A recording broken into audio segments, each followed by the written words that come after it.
हाँ जी दोस्तों, आ गए सब। क्या करने वाले हैं सर आज? सर फेमा में ना दर्द बहुत है। थोड़ा सा ना दर्द कम करते हैं, ठीक है? जितना हो पाएगा उतना रिवाइज कर लेते हैं। जो चीजें नहीं समझ आ रही है, बाउंसर जा रही है, उसको छोड़ देते हैं, ठीक है? ये रिवीजन पूरा शुद्ध हिंदी में होगा। बिल्कुल भी लॉ की लैंग्वेज फेमा के रिवीजन में बहुत ज्यादा लॉ के लैंग्वेज पे फोकस नहीं करेंगे। प्रोविजन आता है, वही बड़ी बात है, वही अपने आप में एक अचीवमेंट है। हमको कोई ये नहीं देखना है कि भैया क्या लैंग्वेज लिख रहे हैं क्या नहीं।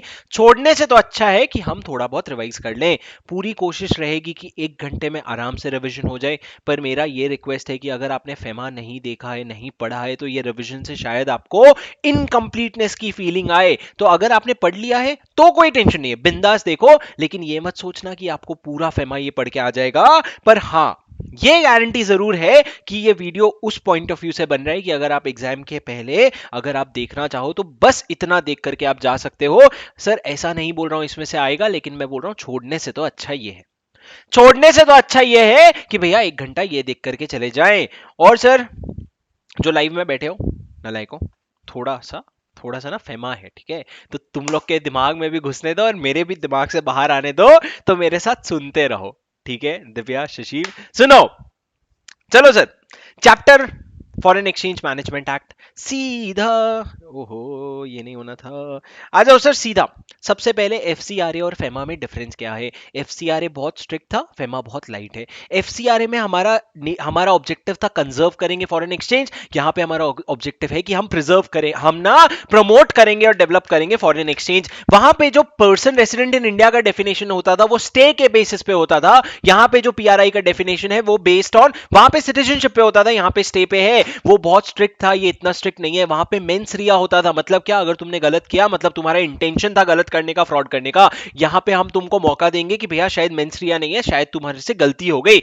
वहां पे कंपाउंडिंग का ऑप्शन नहीं था, यहाँ पे कंपाउंडिंग का ऑप्शन है। बहुत सारे डेफिनेशन है सर, क्या सारे डेफिनेशन पढ़ने हैं? नहीं, अपने को 3 डेफिनेशन पढ़ने हैं। सबसे पहले कैपिटल अकाउंट ट्रांजैक्शन मतलब क्या? Any transaction which alters the asset और liability outside India, asset or liability including contingent liability outside India of a person resident in India, और asset और liability in India of a person resident outside India। ये आपका capital account transaction हो गया। Current account transaction मतलब any transaction other than capital account transaction. लेकिन sir इन्होंने बोला 4 ऐसा स्पेसिफिक इन्होंने बोल दिया एग्जांपल के तौर पे, जिसमें इन्होंने सबसे पहला वाला जो है वो इंपॉर्टेंट है कि अगर आप शॉर्ट टर्म क्रेडिट पे या शॉर्ट टर्म बैंकिंग या क्रेडिट फैसिलिटी ले रहे हो ना, तो उसको करेंट अकाउंट ट्रांजैक्शन माना जाएगा। मतलब क्या, अगर आप 6 महीने तक का लोन ले रहे हो ना, तो उसको भी उसको करंट अकाउंट ट्रांजैक्शन माना जाएगा, उसको कैपिटल अकाउंट ट्रांजैक्शन नहीं माना जाएगा। जो आपने लोन लिया है उस पे जो इंटरेस्ट का पेमेंट है वो क्या माना जाएगा? Current account transaction. जो आपने इन्वेस्टमेंट किया है उस पे जो रिटर्न आ रहा है वो क्या होगा? करंट अकाउंट ट्रांजैक्शन होगा। और सर अगर आप लिविंग एक्सपेंस का रेमिटेंस कर रहे हो, मेडिकल एक्सपेंडिचर, छोटे मोटे सारे खर्चे आपके करंट अकाउंट ट्रांजैक्शन में आ जाते हैं। पर्सन रेसिडेंट इन इंडिया का डेफिनेशन सबसे ज्यादा इंपॉर्टेंट है। इसमें बहुत इंपॉर्टेंट क्लैरिफिकेशन आप लोगों के लिए है कि सर कोई और भी कुछ भी बोले, अब इंस्टीट्यूट ने एक पर्सन रेसिडेंट इन इंडिया से रिलेटेड स्टैंड लिया है। वो स्टैंड क्या है sir? Person resident in India मतलब क्या होता है? पर्सन रेसिडेंट इन इंडिया अगर इंडिविजुअल की बात करें, पीआरआई अगर इंडिविजुअल की बात करें, तो ये बताओ पिछले फाइनेंशियल ईयर में क्या वो 182 डेज से ज्यादा रहा है? ज्यादा मतलब 183 डेज या उससे ज्यादा? 182 डेज से ज्यादा है सर। 182 डेज रहा होगा तो उसको पीआरआई नहीं बोलोगे। क्या वो 182 डेज से ज्यादा रहा है? अगर हाँ, तो फिर हम ये चेक करेंगे क्या इस करंट फाइनेंशियल ईयर में वो इंडिया के बाहर जा रहा है फॉर 3 पर्पस। अगर वो 3 पर्पस के लिए इंडिया के बाहर जा रहा है तो उसको पीआरओआई बोल दिया जाएगा, पीआरआई नहीं रहेगा। अब सर दूसरा, क्या वो करंट ईयर में इंडिया आ रहा है? अगर वो करंट ईयर में इंडिया आ रहा है ना, तो क्या पर्पस के लिए आ रहा है? अगर वो पर्पस 3 पर्पस में से एक है तो उसको पीआरआई बोला जाएगा। लेकिन 3 के अलावा कोई और पर्पस है, मतलब मान लो वेकेशन के लिए इंडिया आ रहा है, तो उसको पीआरओआई बोला जाएगा। तो सर क्या मतलब है? 182 डेज रेलेवेंट है, लेकिन उससे ज्यादा इंपॉर्टेंट है पर्पस। अगर इंडिया के बाहर 3 पर्पस के लिए जा रहा है, क्या है 3 पर्पस सर? अगर आप एम्प्लॉयमेंट के लिए जा रहे हो, बिजनेस या वोकेशन के लिए जा रहे हो, और for any other sir, any other purpose where it is indicated that you will stay there for an uncertain period. अगर अनसर्टेन पीरियड के लिए जा रहे हो तो क्या होगा, आपको पीआरओआई मान लिया जाएगा। ये क्या है sir, person resident in India के केस में इंडिविजुअल कौन होता है। अब आर्टिफिशियल कौन होता है सर, अगर एनी पर्सन और बॉडी कॉर्पोरेट रजिस्टर्ड और इनकॉर्पोरेटेड इन इंडिया, अगर आप इंडिया में इनकॉर्पोरेट हुए हो तो आप कवर हो जाओगे।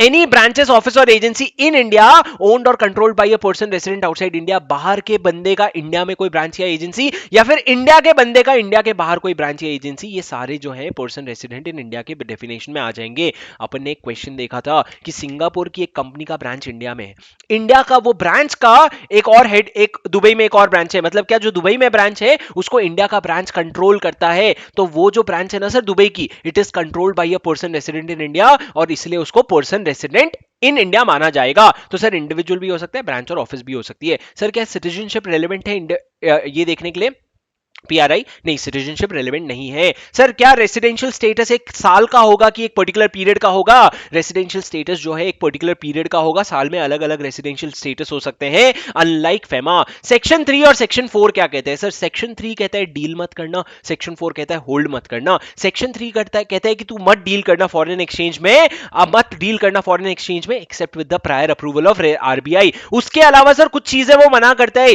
कि तुम इंडिया में बैठ के पीआरओआई के बिहाफ में पेमेंट मत करना, not to make any payment to the credit of PROI, या तुम पीआरओआई तुम बाहर से पैसे मत लाना, otherwise through an authorised person के अलावा किसी और से के थ्रू पैसे मत लाना, और किसी भी तरीके के फाइनेंशियल ट्रांजैक्शन में मत एंटर करना इंडिया में जिसकी वजह से तुम्हारा बाहर शेयर होल्डिंग होता है। सर इसमें क्या याद करना है, कुछ नहीं याद करना है, बस जो चीजें मैं आपको बता रहा हूं वो याद कर लो। सेक्शन 3 कहता है मत डील करना, अगर डील करना है तो ऑथराइज्ड पर्सन के थ्रू डील करना, लेकिन किसी भी हालत में क्रेडिट का पेमेंट मत करना, to the payment of the credit of PROI मत करना। सर जब भी आप बाहर से इंडिया पैसे ला रहे हो ना, आपको एक इनवर्ड रेमिटेंस मिलता है, अगर इनवर्ड रेमिटेंस नहीं है तो मान लिया जाएगा आपने कॉन्ट्रावेंशन में लाया है पैसा। सर उसके बाद सेक्शन 4 क्या कहते हैं, सेक्शन 4 कहते हैं होल्डिंग ऑफ फॉरेन एक्सचेंज, आप होल्ड नहीं कर सकते except as provided in this act. Section 5 very important, current account transaction. Current account transaction किस बारे में बात करता है सर, करंट अकाउंट ट्रांजैक्शन का अपन ने डेफिनेशन देखा। सर कुछ मैंने आपको क्लास में इंपॉर्टेंट चीजें भी बताई थी, लेकिन करंट अकाउंट ट्रांजैक्शन की जब बात होगी सीधा आ जाओ 3 शेड्यूल में,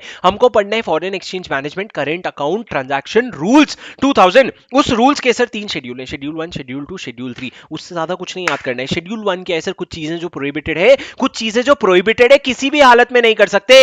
शेड्यूल 2 क्या है, कुछ चीजें जिसके लिए आपको सेंट्रल गवर्नमेंट का प्रायर अप्रूवल लगेगा। और शेड्यूल 3 क्या है, शेड्यूल 3 है कि आपको सेंट्रल आरबीआई का अप्रूवल लगेगा अगर लिमिट के ऊपर जा रहे हो तो, और वो लिमिट सबसे ज्यादा इंपॉर्टेंट है। सबसे पहले क्या चीजें प्रोहिबिटेड है दोस्त, सबसे पहले तो 3 चीजें विनिंग से रिलेटेड। अगर आप बाहर लॉटरी टिकट्स खरीदना चाहते हो ना बाबा ना, अगर इंडिया में रेसिंग या राइडिंग के सट्टे वगैरह से आपको इनकम हुई है, वो पैसा अगर आप इंडिया के बाहर रिमिट करना चाहते हो नहीं, या फिर सर आप इंडिया के बाहर जो इंडिया में लॉटरी विनिंग्स कमाए हो उसको रिमिट करना चाहते हो तो नहीं कर सकते, तुम नहीं रिमिट कर सकते किसी भी तरह का winning income, lottery income, racing riding income. In fact तुम पैसे बाहर ले जाकर के अगर लॉटरी में, स्वीप स्टेक्स में, फुटबॉल पूल्स में डालना चाहते हो वो भी नहीं डाल सकते। उसके अलावा सर 2 एक्सपोर्ट कमीशन की बात आती है। पहला, अगर एक्सपोर्ट कमीशन जो आप पे कर रहे हो अपने ही खुद के जॉइंट वेंचर या होली ओन सब्सिडी में इक्विटी इन्वेस्टमेंट के लिए कर रहे हो तो वो कमीशन देना अलाउड नहीं होगा। या फिर सर अगर आप रुपी स्टेट क्रेडिट रूट में एक्सपोर्ट कर रहे हो उसमें कमीशन देने की बात कर रहे हो ना, वो भी अलाउड नहीं होगा। लेकिन अगर चाय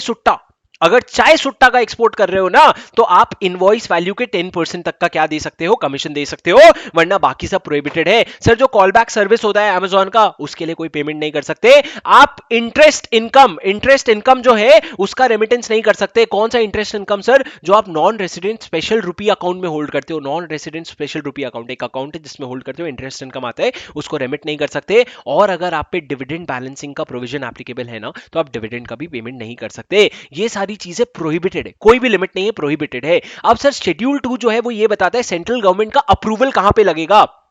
तो भाई देखो, सेंट्रल गवर्नमेंट के डिपार्टमेंट नहीं याद होते हैं, कोई बात नहीं, अपन बस ये लिख लेंगे approval of central government prescribe ministry will be required. आधा मार्क काटेगा, काट ले भाई तू, पूरा काटने से तो अच्छा है आधा मार्क काट ले। कल्चरल कौन कौन से इनकम है सर, अगर आप कोई कल्चरल टूर्स कर रहे हो बाहर, कथकली का, बाहर भारतनाट्यम का अगर आप टूर करवा रहे हो। दूसरा, अगर आप एडवर्टाइजमेंट करवा रहे हो, इंपॉर्टेंट, अगर आप फॉरेन प्रिंट मीडिया में एडवर्टाइजमेंट करवा रहे हो। आप कौन हो सर, आप स्टेट गवर्नमेंट हो या फिर उसके पीएसयू हो, और जो एडवर्टाइजमेंट है उसका अमाउंट कितना है, $10,000 से ज्यादा है तो सर आपको अप्रूवल लगेगा मिनिस्ट्री ऑफ फाइनेंस का। लेकिन लेकिन अगर जो एडवर्टाइजमेंट है ना उससे तीन चीजें हो रही है, पहला टूरिज्म प्रमोट हो रहा है या फॉरेन इन्वेस्टमेंट प्रमोट हो रहा है या फिर इंटरनेशनल बिडिंग प्रमोट हो रही है, तो इन दिस केस आपको अप्रूवल नहीं लगेगा सर। यहां पे स्टेट गवर्नमेंट और उनके पीएसयू कवर्ड है। तीसरा सर, अगर आप फ्रेट दे रहे हो, कोई वेसल आपने चार्टर किया, अगर आप पीएसयू हो और अगर आपने कोई वेसल मंगवाया है उसमें फ्रेट पे कर रहे हो, तो उसका रेमिटेंस के लिए अप्रूवल लगेगा। Payment of import by a government department और a PSU on CIF basis, उस पे आपको अप्रूवल लगेगा। Multimodal transport operators making remittance to their agent abroad, sir जैसे कि ब्लू डार्ट होता है, उसके बहुत सारे मल्टी मॉडल ट्रांसपोर्ट्स हैं, वो अगर अपने एजेंट को पेमेंट कर रहा है तो वो कर सकता है, लेकिन उसको रजिस्ट्रेशन सर्टिफिकेट लगेगा from director general of shipping. Sir अगर आप हायरिंग चार्जेस पे कर रहे हो, किस चीज का, ट्रांसपॉन्डर का अगर हायरिंग चार्जेस पे कर रहे हो, ट्रांसपॉन्डर किस चीज का, टीवी चैनल्स का या इंटरनेट सर्विस प्रोवाइडर का, तो कंसर्न मिनिस्ट्री का अप्रूवल लगेगा। अगर नेक्स्ट इंपॉर्टेंट क्या है सर, ये नेक्स्ट इंपॉर्टेंट है कि अगर आप प्राइज मनी दे रहे हो या फिर स्पॉन्सरशिप दे रहे हो, प्राइज मनी दे रहे हो और स्पॉन्सरशिप दे रहे हो, और आप कौन नहीं हो, आप international body, national body, district, state level body, कोई भी लेवल के स्पोर्ट्स बॉडी नहीं हो, और अगर आप बाहर प्राइज मनी या स्पॉन्सरशिप दे रहे हो और अमाउंट अगर $1,00,000 से ज्यादा है ना, तो भैया तुमको मिनिस्ट्री ऑफ एचआरडी का अप्रूवल लगेगा, उसका department of youth affairs and sports. उसके बाद सर अगर आप पी&आई क्लब के मेंबरशिप का रेमिटेंस कर रहे हो तो आपको अप्रूवल लगेगा। तो भाई ये $100,000 का लिमिट याद कर लो और ऊपर $10,000 की लिमिट याद कर लो, बाकी सब आएगा। तो आपको बस क्लिक कर जाना चाहिए कल्चरल टूर, हाँ भैया सेंट्रल गवर्नमेंट का अप्रूवल। उसके अलावा जो भी चीजें फ्रेट आया, फ्रेट गया, वो सब के लिए आपको अप्रूवल लगेगा सेंट्रल गवर्नमेंट के लिए। नेक्स्ट सबसे इंपॉर्टेंट थिंग शेड्यूल 3। शेड्यूल 3 किस बारे में बात करता है, लिबरलाइज्ड रेमिटेंस स्कीम के बारे में बात करता है। कितना लिमिट है सर, $2,50,000 लिमिट है। क्या ये लिमिट इंडिविजुअल के लिए है कि अदर देन इंडिविजुअल्स के लिए भी है? $2,50,000 का लिमिट सिर्फ इंडिविजुअल्स के लिए है। वो $2,50,000 पर एनम है कि पूरे जिंदगी भर है? पर एनम है। ये जो 250,000 की लिमिट है, इसमें आप क्या क्या कर सकते हो? आप प्राइवेट विजिट कर सकते हो to any country except Nepal and Bhutan, आप गिफ्ट या डोनेशन दे सकते हो, आप अब्रॉड घूमने जा सकते हो, एमिग्रेशन कर सकते हो, किसी अगर कंट्री में एमिग्रेट कर रहे हो तो वहां का खर्चा बेयर कर सकते हो, maintenance of close relative abroad, travel for business, attending conference, specialised trading, meeting expense in connection with medical treatment, studies abroad और any other current account transaction. Sir सब याद करने की जरूरत नहीं है, कुछ चीजें जो मैं याद करा रहा हूं कर लो, जैसे गिफ्ट और डोनेशन। गिफ्ट और डोनेशन भी आपके करंट अकाउंट ट्रांजैक्शन में आता है। उसके अलावा अगर आप मेडिकल ट्रीटमेंट, तीन चीजें और याद कर लो, मेडिकल ट्रीटमेंट के लिए जा रहे हो, इमिग्रेशन के लिए जा रहे हो, और अगर पढ़ाई के लिए जा रहे हो, तो ये सारी चीजें करंट अकाउंट ट्रांजैक्शन के 250 के लिमिट में आती है, और ये पर फाइनेंशियल ईयर की लिमिट है। लेकिन अगर आप इमिग्रेशन के लिए जा रहे हो, या फिर अगर आप किस चीज के लिए जा रहे हो, आप स्टडीज अब्रॉड के लिए जा रहे हो, या फिर अगर आप मेडिकल ट्रीटमेंट के लिए जा रहे हो, तो हम आपके लिए 250K की लिमिट ना थोड़ी बढ़ा देंगे। कैसे बढ़ा देंगे? तुम जिसके पास जा रहे हो ना, उनसे एक सर्टिफिकेट लेके आओ कि भैया कितना खर्चा होने वाला है। वो सर्टिफिकेट ले जाके आप एडी बैंक को दिखा दो, वो आपको अप्रूव कर देगा, आपको आरबीआई का अप्रूवल नहीं लगेगा। अब सर ये जो लिमिट है 250K की है, एक फाइनेंशियल ईयर की है, मैंने आपको बता दिया। ये जो क्वेश्चन है ना, ये एमटीपी में आ रखा है, सुनो सर। एक person resident in India but not permanently resident in India कौन होता है? मतलब सर वो इंडिया आया तो है, प्रोविजन की वजह से पीआरआई बन गया, लेकिन है नहीं असल में वो पीआरआई। मतलब क्या? अगर वो किसी बाहर के स्टेट का सिटीजन है, या फिर वो इंडिया का सिटीजन है और वो इंडिया के बाहर जॉब करने गया था, और अब उस जॉब के वजह से वो इंडिया वापस डेप्यूट हुआ है, डेप्यूटेशन में आया है, मतलब इंडिया काम करने आया है। मतलब सर अगर वो इंडिया का सिटीजन नहीं है, या फिर इंडिया का सिटीजन है, बाहर चला गया था, बाहर से काम करने इंडिया वापस आया है, और वो इंडिया में 3 साल से कम रहने वाला है अपने जॉब के लिए, तो उसको पीआरआई माना जाएगा, but not permanently resident in India माना जाएगा। वो कितना रेमिट कर सकता है सर? वो 250K से जितना ज्यादा चाहे वो रेमिट कर सकता है, लेकिन नेट सैलरी रेमिट करेगा। नेट सैलरी मतलब क्या? ग्रॉस अर्निंग्स में से आप क्या माइनस कर देना, आप अपना पीएफ पीटी का कंट्रीब्यूशन माइनस कर देना, टैक्सेस माइनस कर देना, और फिर नेट सैलरी आ जाएगी। कितने साल के लिए आ रहा है सर इंडिया में एम्प्लॉयमेंट के लिए? 3 साल या उससे कम, 3 साल से कम के लिए आ रहा है, 3 साल से ज्यादा के लिए नहीं आ रहा है। सर ये लिमिट क्या था? इंडिविजुअल वाले लिमिट थे। उसके अलावा कंपनी के भी लिमिट है। कंपनी के लिमिट क्या है सर? सुनो, 4 अलग अलग लिमिट है। अगर आप डोनेशन कर रहे हो बाहर चेयर्स क्रिएट करने के लिए, donation for creation of chairs outside, मतलब आप बाहर आयुर्वेदा को प्रमोट करना चाहते हो, उसके लिए अगर आप इन्वेस्टमेंट कर रहे हो, तो lower of 1% of forex earnings during the last 3 financial year और $5 मिलियन, उससे ज्यादा अगर आप कर रहे हो ना, तो आपको प्रायर अप्रूवल लगेगा आरबीआई का। क्या लिमिट है sir? 1% of forex during the last 3 years और $5 मिलियन, विचएवर इज लोअर। अब सर अगर आप इंडिया में कोई फ्लैट बेच रहे हो, और इंडिया में फ्लैट किसको बेच रहे हो? इंडिया का फ्लैट अगर आप बाहर किसी को बेच रहे हो, और उसके बदले में आपको ना कमीशन पे करना पड़ रहा है ना फॉरेन के किसी ब्रोकर को, तो वो कमीशन कितना दे सकते हो? कमीशन पर transaction to an agent abroad for sale of residential flat और कमर्शियल प्रॉपर्टीज इन इंडिया, कितना सर? $25,000 और 5% ऑफ इनवर्ड रेमिटेंस। ये सुपर इंपॉर्टेंट है, $25,000 और 5% of inward remittance, whichever is higher, से ज्यादा अगर आप पे कर रहे हो तो। उसके बाद सर कंसल्टेंसी पर प्रोजेक्ट इंपॉर्टेंट। अगर आप कंसल्टेंसी ले रहे हो, दो चीज के लिए ले सकते हो, या तो इंफ्रास्ट्रक्चर प्रोजेक्ट के लिए या अदर देन इंफ्रास्ट्रक्चर के लिए। अगर इंफ्रास्ट्रक्चर के लिए ले रहे हो तो 10 मिलियन तक आप बिना पूछे भेज सकते हो। अगर अदर देन इंफ्रास्ट्रक्चर के लिए ले रहे हो तो $1 मिलियन तक बिना पूछे भेज सकते हो। Pre incorporation expense sir, pre incorporation expense मतलब आपका कंपनी इनकॉर्पोरेट होने के पहले जो खर्चा हुआ था उसका अगर रीइंबर्समेंट के लिए आप पैसे भेज रहे हो ना, तो 5% of investment brought into India और 100K whichever is higher, से ज्यादा 5% of investment brought into India और 100K whichever is higher. Sir दो लिमिट तो मेरे साथ याद कर लो। कंसल्टेंसी का क्या है? $10 मिलियन और $1 मिलियन। और एक सेल फ्लैट के सेल वाला कमीशन याद कर लो, $25,000 या 5% ऑफ द इनवर्ड रेमिटेंस। कितना परसेंट सर? 5% या $25,000 विच एवर इज हायर तक आपको अप्रूवल लेना पड़ेगा। सर ये जो 250K की लिमिट है वो इस केस में इररिलेवेंट हो जाती है। अब यहां पे कुछ एक्सेप्शंस थे। एक्सेप्शन क्या था? रेसिडेंट फॉरेन करेंसी अकाउंट को और exchange earner foreign currency account को। रेसिडेंट फॉरेन करेंसी अकाउंट को क्या एक्सेप्शन था दोस्त? रेसिडेंट फॉरेन करेंसी अकाउंट को तुम शेड्यूल 2 या शेड्यूल 3 में कुछ भी पैसे रेमिट कर लो।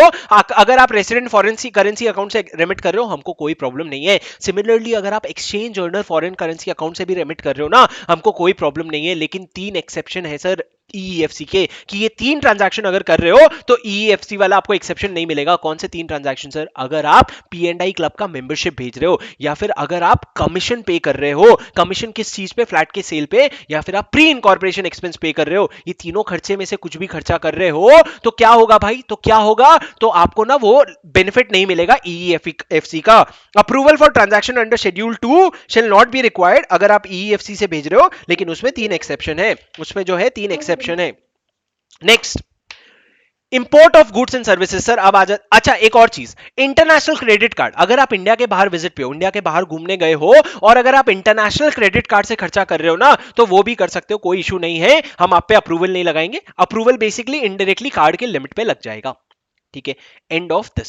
Now let's read import and then we will read export. Import मतलब क्या सर? इंडिया में आप सामान मंगवा रहे हो तो हम पेमेंट पे कंडीशंस लगाएंगे। सबसे पहले सर इंपोर्ट के लिए क्या है? इंपोर्ट के लिए आरबीआई का मास्टर डायरेक्शन बना हुआ है। मास्टर डायरेक्शन बना हुआ है सर, कुछ चीजें मैं आपको बता देता हूं, हिंदी में सुन लो, बहुत ज्यादा पढ़ने की जरूरत नहीं है, जितना पढ़ पा रहे हो पढ़ लो मेरे साथ। सबसे पहले सर अगर इंपोर्ट हो रहा है तो इंपोर्ट करने के लिए पेमेंट करना पड़ेगा। इंपोर्ट करने के बाद पेमेंट तो करना पड़ेगा। पेमेंट डॉलर में करोगे तो डॉलर पेमेंट करने के लिए डॉलर लेना तो पड़ेगा बैंक से। तो अगर आप बैंक से जाके डॉलर ले रहे हो तो आपका ऑब्लिगेशन क्या हो जाएगा? सबसे पहला ऑब्लिगेशन आपका ये हो जाएगा कि जिस पर्पस के लिए लिया है उसी पर्पस के लिए यूटिलाइज करे, या फिर किसी भी और पर्पस के लिए यूटिलाइज करे जो फेमा में अलाउड है। मतलब सर प्रोहिबिटेड पर्पस के लिए उसको मत यूज करो। अब सर जब आप फॉरेक्स लेने जा रहे हो ना, आप जब फॉरेक्स लेने जा रहे हो ना, तो आप सबसे पहले एविडेंस ऑफ इंपोर्ट दोगे।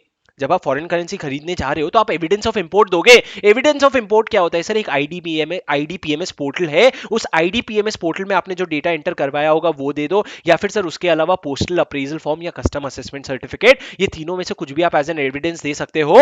और आपको फॉरेन करेंसी देने के पहले एडी बैंक जो है ना, वो ये अपने आप को सेटिस्फाई करेगा कि भैया जितने का गुड्स आया है ना उतने का ही रेमिटेंस हो रहा है। ऐसे नहीं कि तुमने गुड्स कम के मंगवाए और ज्यादा रेमिटेंस कर रहे हो किसी और काम के लिए जो हमको पता नहीं है। जितने का पैसा गुड्स आया है उतने का ही रेमिटेंस हो रहा है। अब सर सुनो, मोड ऑफ पेमेंट क्या होगा? बेसिकली सिंपली बोलूं तो किसी भी बैंकिंग चैनल से आप पेमेंट कर सकते हो, बस बैंकिंग चैनल से पेमेंट करना, उसके अलावा इंपॉर्टेंट नहीं है। ये पढ़ो सर, पीआरआई का क्या है? सुनो सुनो, एक पीआरआई ना रुपी में खर्चा कर सकता है। हमने ऊपर पढ़ा था कि पर्सन रेसिडेंट इन इंडिया जो है ना, पीआरओआई के क्रेडिट में पेमेंट नहीं कर सकता, पर यहां पे क्या लिखा है सुनना, एक पीआरआई पेमेंट कर सकता है रुपए में। रुपए में किस चीज का खर्चा सर? ट्रैवल का, लॉजिंग का, बोर्डिंग का खर्चा। अगर एक पीआरओआई इंडिया के विजिट में है, अगर एक बाहर वाला बंदा इंडिया विजिट में आया है तो उसके बिहाफ में आप रुपीस में खर्चा कर सकते हो। भाई तू मना भी कर देता तो कंट्रोल कैसे कर पाता? कंट्रोल तो कर नहीं पाता, तो बोले चलो बड़ा दिल रख लेते हैं, हम हाँ बोल देते कि चल तू रुपीस में खर्चा कर ले। दूसरा, अगर आप गोल्ड या सिल्वर खरीद रहे हो ना, तो आप क्रॉस चेक या ड्राफ्ट में कंसिडरेशन का पेमेंट कर सकते हो। अगर आप गोल्ड या सिल्वर खरीद रहे हो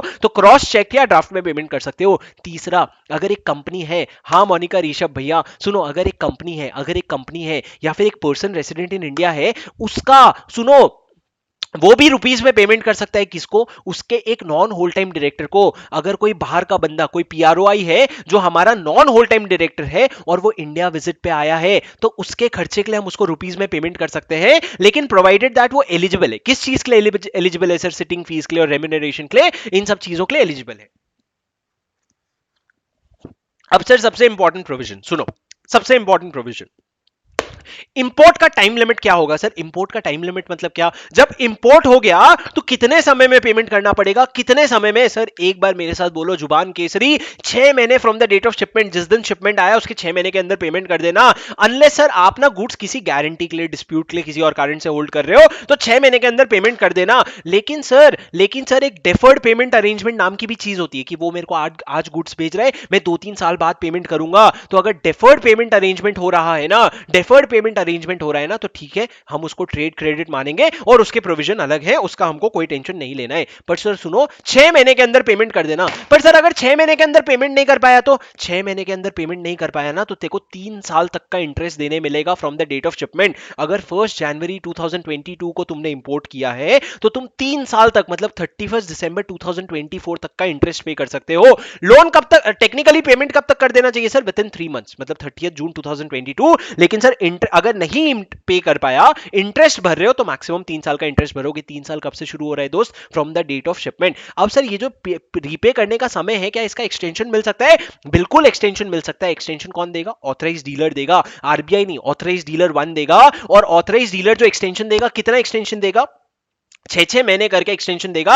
मैक्सिमम 3 साल तक का एक्सटेंशन दे सकता है सर। एक्सटेंशन का रीजन क्या हो सकता है? कुछ भी हो सकता है, किसी तरह का डिस्प्यूट है, फाइनेंशियल डिफिकल्टीज है, या फिर परफॉर्मेंस बचा है, अभी तक कुछ काम करना था उसने नहीं किया है, किसी ने केस फाइल कर दिया है, तो इस कारण से क्या होता है सर? एक्सटेंशन मिल जाता है। लेकिन सर सुनो, जब आप एक्सटेंशन दे रहे हो ना, तो 2-3 चीजें इंश्योर कर लेना। जब आप एक्सटेंशन दे रहे हो भैया, एक्सटेंशन मैक्सिमम 3 साल तक का होगा, मैक्सिमम 3 साल तक का होगा। 6-6 महीने करके एक्सटेंशन दे सकते हो। लेकिन सर एक्सटेंशन देते वक्त 3 चीजों का ध्यान रखना।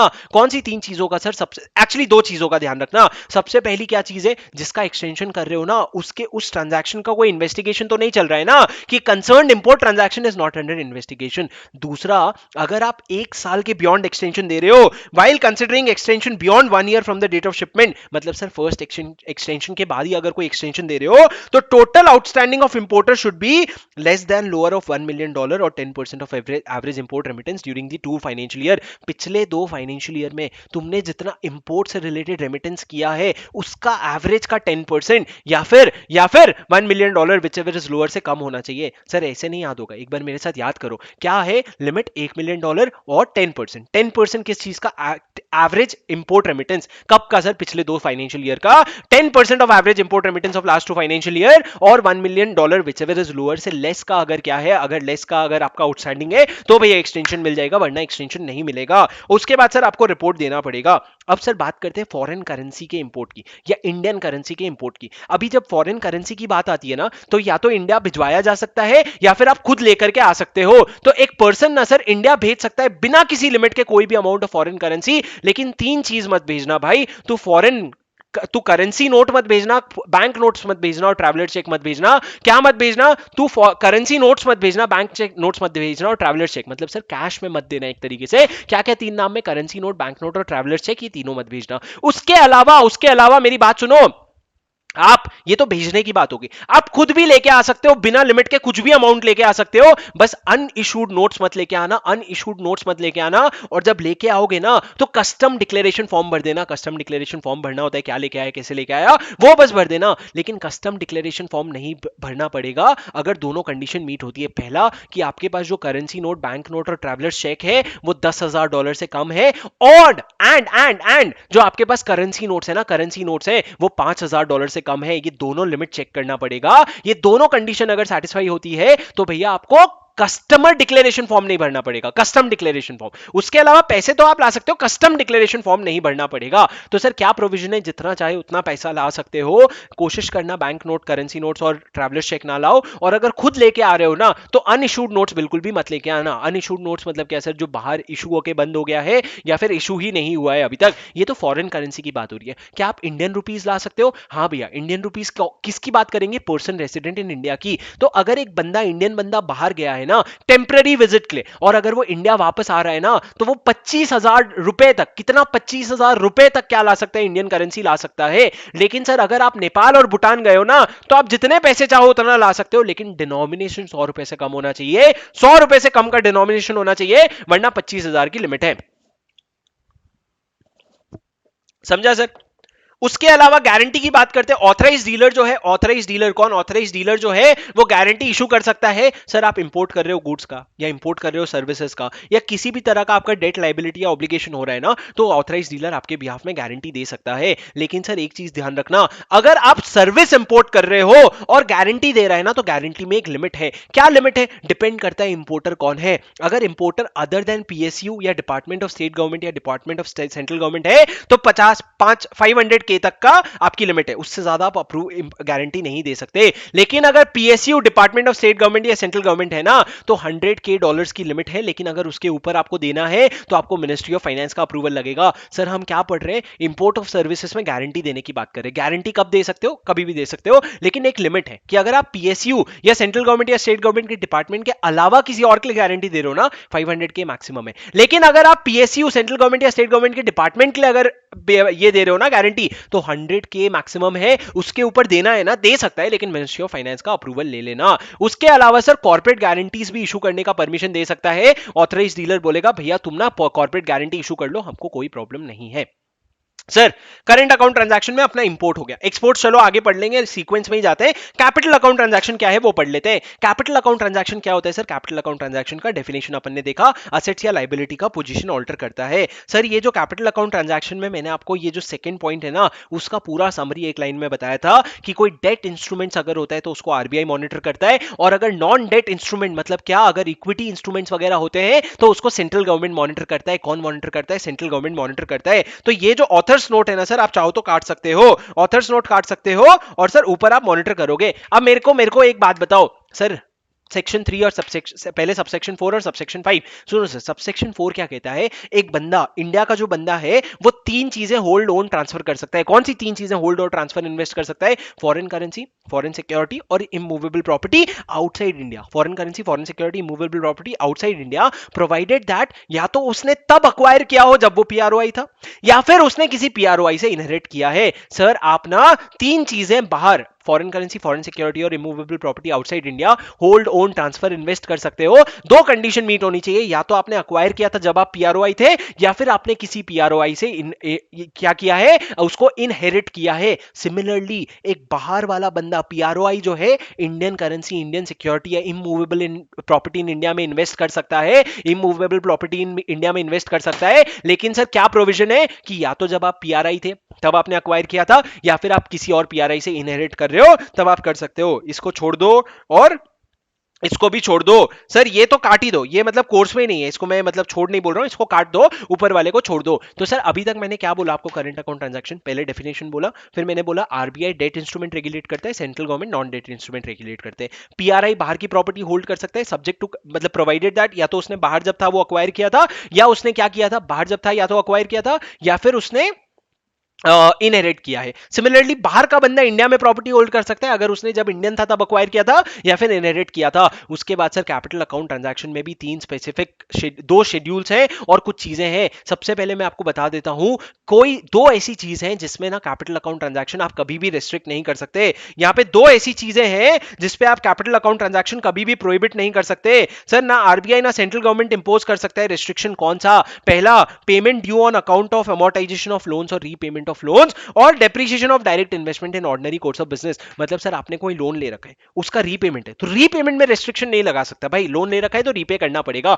सिमिलरली सेंट्रल गवर्नमेंट ने, अगर सेंट्रल गवर्नमेंट ने कोई डायरेक्ट इन्वेस्टमेंट किया है ऑर्डिनरी कोर्स ऑफ बिजनेस में, तो उस पर डेप्रिसिएशन को के पैसे देने के लिए आप नहीं मना कर सकते। ये मैंने आपको क्लास में समझाया था, ये प्रोविजन क्या है। अगर आपकी होल्डी ओन सब्सिडरी है इंडिया के बाहर, उसमें आपने $10 मिलियन इन्वेस्ट किया था, अब उसकी नेटवर्थ कम होकर $5 मिलियन हो गई क्योंकि आपका नुकसान हो गया, तो आपको वो रीफिल करना पड़ेगा। उसको कहते हैं डेप्रिसिएशन इन डायरेक्ट इन्वेस्टमेंट। तो वो रीफिल तो करना पड़ेगा भाई, वो रीफिल करने के लिए आपको पैसे भेजने पड़ेंगे, उसमें सेंट्रल गवर्नमेंट रिस्ट्रिक्शन नहीं लगा सकता। तो बोलो अपने जुबान से कि 2 चीजें क्या रिस्ट्रिक्ट नहीं कर सकता। एक तो अगर रीपेमेंट ऑफ लोन है वो रिस्ट्रिक्ट नहीं कर सकता, और डेप्रिसिएशन ऑफ डायरेक्ट इन्वेस्टमेंट जो ऑर्डिनरी कोर्स ऑफ बिजनेस में उसका पेमेंट रिस्ट्रिक्ट नहीं कर सकता। अब सर उसके अलावा ना 3 चीजें बचती है। शेड्यूल 1 शेड्यूल 2 और प्रोहिबिटेड कैपिटल अकाउंट ट्रांजैक्शन। ये शेड्यूल 1 शेड्यूल 2 किस चीज का है sir? Foreign exchange management permissible current account transaction regulation 2000, permissible current account transaction capital account transaction regulation, capital account transaction regulation, capital account transaction regulation. Schedule 1 क्या कहता है कि person resident in India, India के बाहर क्या क्या कर सकता है।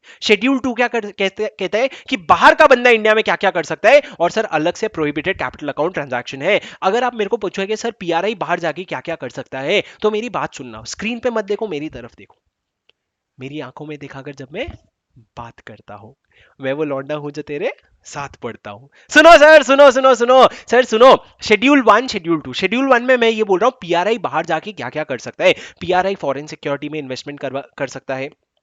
PRI foreign currency loan raise कर सकता है, वो इमूवेबल प्रॉपर्टी ट्रांसफर कर सकता है, गारंटी इशू कर सकता है किसी पीआरओआई के फेवर में, लोन ले सकता है, लोन दे सकता है, एक्सपोर्ट इंपोर्ट कर सकता है करेंसी नोट्स का, फॉरेन करेंसी अकाउंट मेंटेन कर सकता है, इंश्योरेंस ले सकता है बाहर की किसी कंपनी के पास, अपने कैपिटल असेट्स को रेमिट कर सकता है इंडिया के बाहर, और डेरिवेटिव कॉन्ट्रैक्ट ले सकता है। Derivative undertake derivative contracts, undertake derivative contracts, undertake derivative contracts.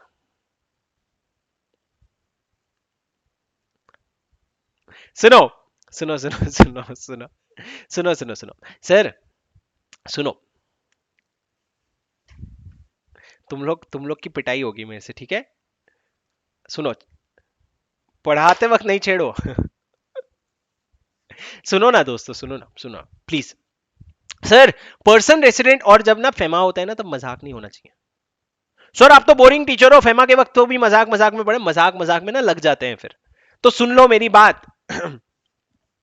Sir एक person resident in India, India के बाहर जाके क्या क्या कर सकता है, वो सर फॉरेन सिक्योरिटी में इन्वेस्टमेंट, लोन्स, गारंटी। अगर मैं आपको पूछूं क्या एक इंडियन बाहर की कंपनी का इंश्योरेंस ले सकता है? हाँ सर, एक इंडियन बाहर की कंपनी का इंश्योरेंस ले सकता है। क्या वो बाहर जाके डेरिवेटिव कॉन्ट्रैक्ट्स में ट्रेडिंग कर सकता है? हाँ, वो बाहर जाके डेरिवेटिव कॉन्ट्रैक्ट्स में भी ट्रेडिंग कर सकता है सर। पर ये जो पीआरआई के लिए है ना, पीआरआई के लिए वो जो 250K वाली लिमिट थी ना, करंट अकाउंट ट्रांजैक्शन वाली, वो 250K के लिमिट में आ जाओगे। मतलब क्या सर, जो शेड्यूल 3 था करेंट अकाउंट ट्रांजैक्शन का और कैपिटल अकाउंट ट्रांजैक्शन का जो शेड्यूल 1 है, उन दोनों का मिला के aggregate limit in financial year is 250K की आपकी लिमिट है सर। सिमिलरली जैसे आप इंडिया के बाहर इन्वेस्ट कर सकते हो, तो एक पॉइंट और है कि जब इंडिया के बाहर इन्वेस्ट करोगे ना, तो 1 रुपया भी नॉन कोऑपरेटिव कंट्रीज में मत इन्वेस्ट करना, जैसे कि नॉर्थ कोरिया हो गया।